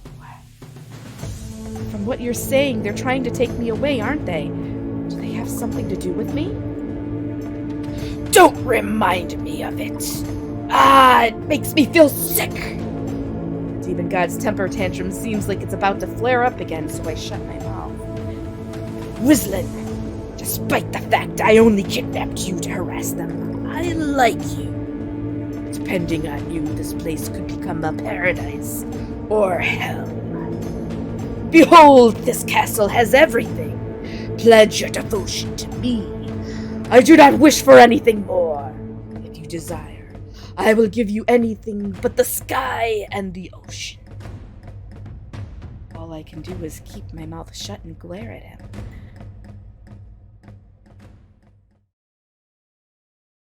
Who is it? I thought that everything that had happened up until now had been caused by Masherichik. He targeted me for some reason and finally kidnapped me. But from what I've heard, there's someone else who's trying to take me away. I still don't have a grasp on the truth of what's going on. After 2 days of eating and preparing meals, I've noted the ingredients are mountain foods such as edible wild plants, as well as seafood such as seals and walleye pollock. They're all raw ingredients. They're frozen, but considering how much Masherichik eats, probably won't take long before the stockpiles run out, so they must be getting food from the outside. In other words, there must be servants going back and forth between the castle and the outside. Might be my chance to slip away. Also, I need to try and contact Purep. Even if he doesn't come to my rescue right away, I want to at least let him know or tell him that I'm here. They're using an open fire to cook in the kitchen. They should be letting the smoke escape somewhere. There's a hole in the ceiling. Could this be a chimney? Does it lead outside? I look into the hole, but it's pitch black, so I can't see anything. If I start speaking out loud, the other servants will notice. Last time Huasu saved me, I was drowning, so I didn't speak. I called for help in my heart. I'm sure I could call out the same way. So I begin to pray in my heart. Is there a god nearby who can help me? I just need you to be a messenger. I'll make a lot of ina, and if there's anything else you want, I will do my best to give it to you. Please help me. Is there no one here? Is it true that you'll offer ina to me, little girl? I can hear the hoarse voice of a man. Yes! All right, I'm coming down there now. Hold on a sec. Whoops! Is it a god? He sounds more like a normal old man than a god. Is he okay? I hear the sound of something small bouncing and rolling through the hole in the ceiling. Oh, oops. It's a dusty tunnel. I got a mouthful. Is this the one talking? His voice really doesn't match his appearance. I'm Upa Seer. You can call me Upa. What's your name, little girl? I'm Rislin Hollis. Are you being held here at Masherichik's castle, Rislin-chan? That's right, Upa-chan. You're a god too, aren't you? I asked another god for help, but nobody came. Everyone's scared of Masherichik. No one's going to get involved. Well, I can at least be the messenger you wanted. A weak god like me doesn't receive offerings from humans without a situation like this happening. Upa-chan, where are we in Shiratoko? Right under the mountain, in the middle of it. Humans haven't been around here for a long time. There's nowhere for people to go. Even if you could get out, trouble still waits ahead. The entire Shiratoko Peninsula is surrounded by steep mountains and cliffs, too difficult for humans to traverse. There are no roads, no people, and no cell phone signals. Don't worry. If you call the god I know, he'll help me. You have a guardian god with you. I don't know if they're guardian gods or not, but one of them is Kimun Kamui Purap. The other is Hararan Kamui. Chewy! And now Chewy's right in front of my thing. I can't read. Get down. Huaisu. I'm sure they're worried about me and are probably searching around my house. I describe the location of my house in Batoga in as much detail as I can. All right, leave it to me. I'll be on my way. Please, Upa-chan. I feel a wave of relief as I entrust my wish to the small bird, and the night of the second day of the castle comes to an end. Yeah, I'm not sure about Huaisu, but you know. Is Rislin really being held captive by the demon god of Shiratoko? That's right. Damn it. She left the house. Kashimpuk must have lured her out. We should have kept an eye on her. So, you're one of the demon gods group. What is the meaning behind taking human hostages? Don't jump to conclusions. I'm here to inform you guys at the behest of Rislin. Please save that little girl. I'm listening. He is. He's so cute. I want a Oopa plushie. I'd pay for an Oopa plushie. I see. Thanks for the report. I knew there were some weirdos roaming around, but I didn't expect that. No, I wasn't expecting that.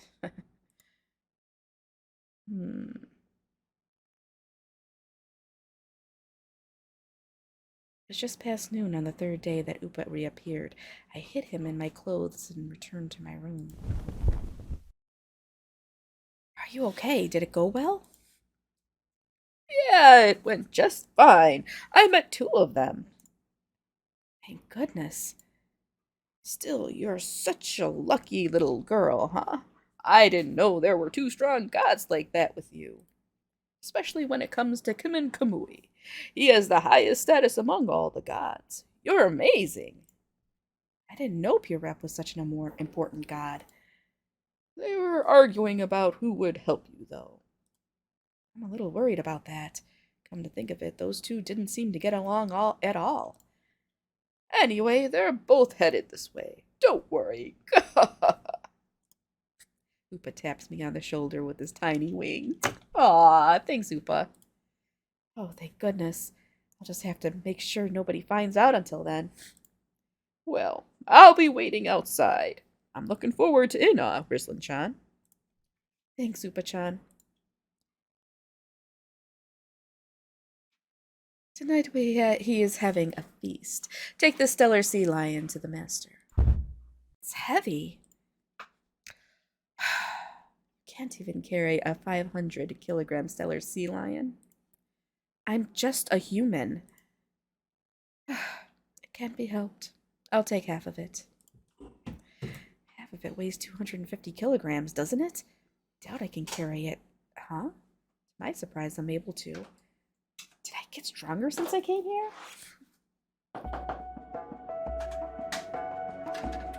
Lord Machirachik, I have a stellar sea lion for you. The demon god is still breathing quietly, his body as black as ever. Put the stellar sea lion's corpse down in front of him, then he takes a huge bite and swallows it whole. As I'm about to leave the room, I hear a voice from behind me. You stay here, Rislin. Good for you, Rislin. I open my mouth to speak, but Kashimpuk approaches me. It's as if he's telling me something I've forgotten to do. The master wishes to spend the night with you. Huh? Rejoice! You've been given a chance to be his wife. I don't want to be that monster's wife. Now then, pour me a drink. I do as he says and pour sake into this cup. I'm considering to take you as my wife. You don't like my offer. His voice makes my voice scratchy. Oh my god, it scratches my throat. Forgive me for saying this, but I'm not here because I want to be. I don't want to be your wife. Right then. Suddenly, a giant claw extends from Mashirachik's body and grabs me. The monster lifts me up with its claws and opens its mouth wide. No! Then you'll be my meal. Yeah! Choose! Will be my wife or a meal. Well,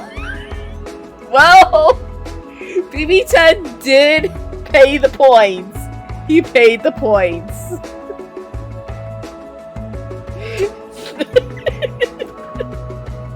I don't want to be your wife. I already told you I can't marry a man I don't like. I see. That's too bad. There's a mouse under my desk? Oh my god. I don't know. Hold on, I think there's a mouse under my desk. I just heard her going nuts on the ground and he's under your desk. Oh my god. I think it's probably under there. Alright, well, I gotta finish this. I need to get eaten. No. Sorry. Alright. Did I save? Let's make sure I save. Oh shit! No, I can go back. I can go back. Alright, here, we're gonna go back here. Alright. Now, I gotta save again. Hey, I'm sorry. I can fix this. There we go. Alright, I don't want to be your wife. I already told you I can't marry a man I don't like. I see. That's too bad. Yeah! Okay. Claws open and let go of me. Time seems to slow as my body falls into the pitch black mouth. Darkness and burning heat envelop me. I close my eyes and try not to think about what is going to happen next. Oh, this wasn't supposed to happen. I was just trying to scare you. I didn't really intend to eat you. But I can't control myself in this demon form. I curse my fate as I listen to the demon god's words of regret, and my body begins to burn.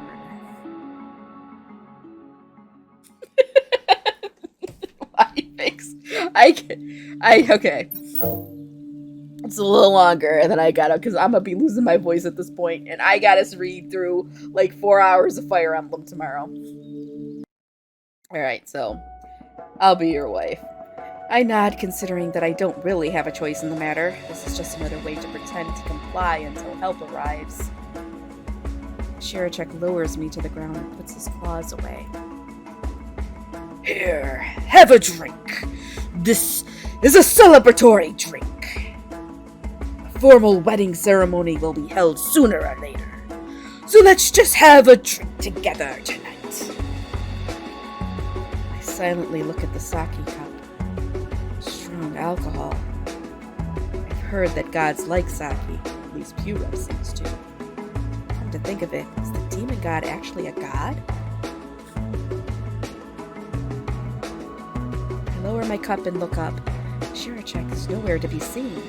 There's no way such a huge body could suddenly disappear. I frantically look around the room. Come now. Let me have some too. My arm suddenly wraps around my waist from behind. I turn around to see a man I don't know. The man takes my hand holding the cup into his and brings my hand and the cup up to his mouth.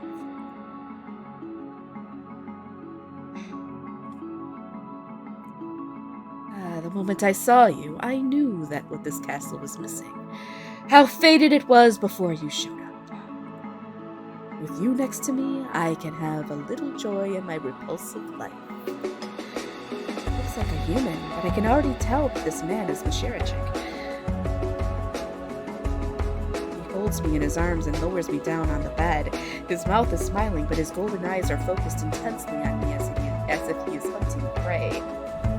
Shirachek drapes himself over me on top of the bed. I desperately try to push back as his strangely handsome face approaches mine. Stop! Why do you refuse? This is the man who will be your husband, isn't it?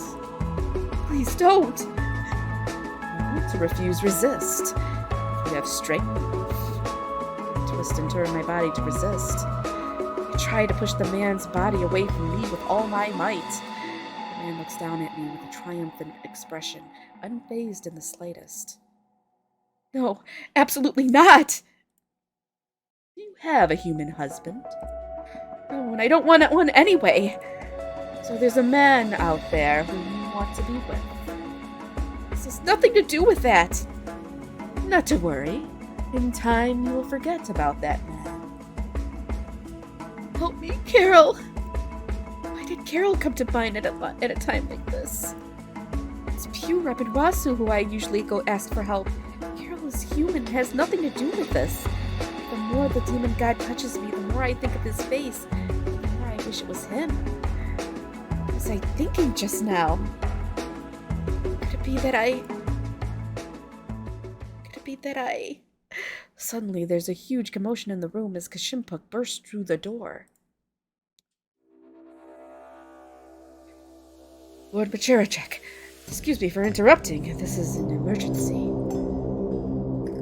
Enough of an emergency to interfere with a couple's time. Yes, my lord, the castle is under attack. The first gate has been breached. Who is it? Kamui is leading the group. It's been decades since I've had an uninvited guest. I'll go kill him myself. He stands up and laughs in amusement. Before he leaves the room, he looks back at me as if I'm remembering something. Kashimpuk, keep an eye on her so she doesn't run away. Yes, sir. I want to run to Purep and the others right away, but that isn't possible. All I can do is just wait patiently. But it's going to be all right. They're here.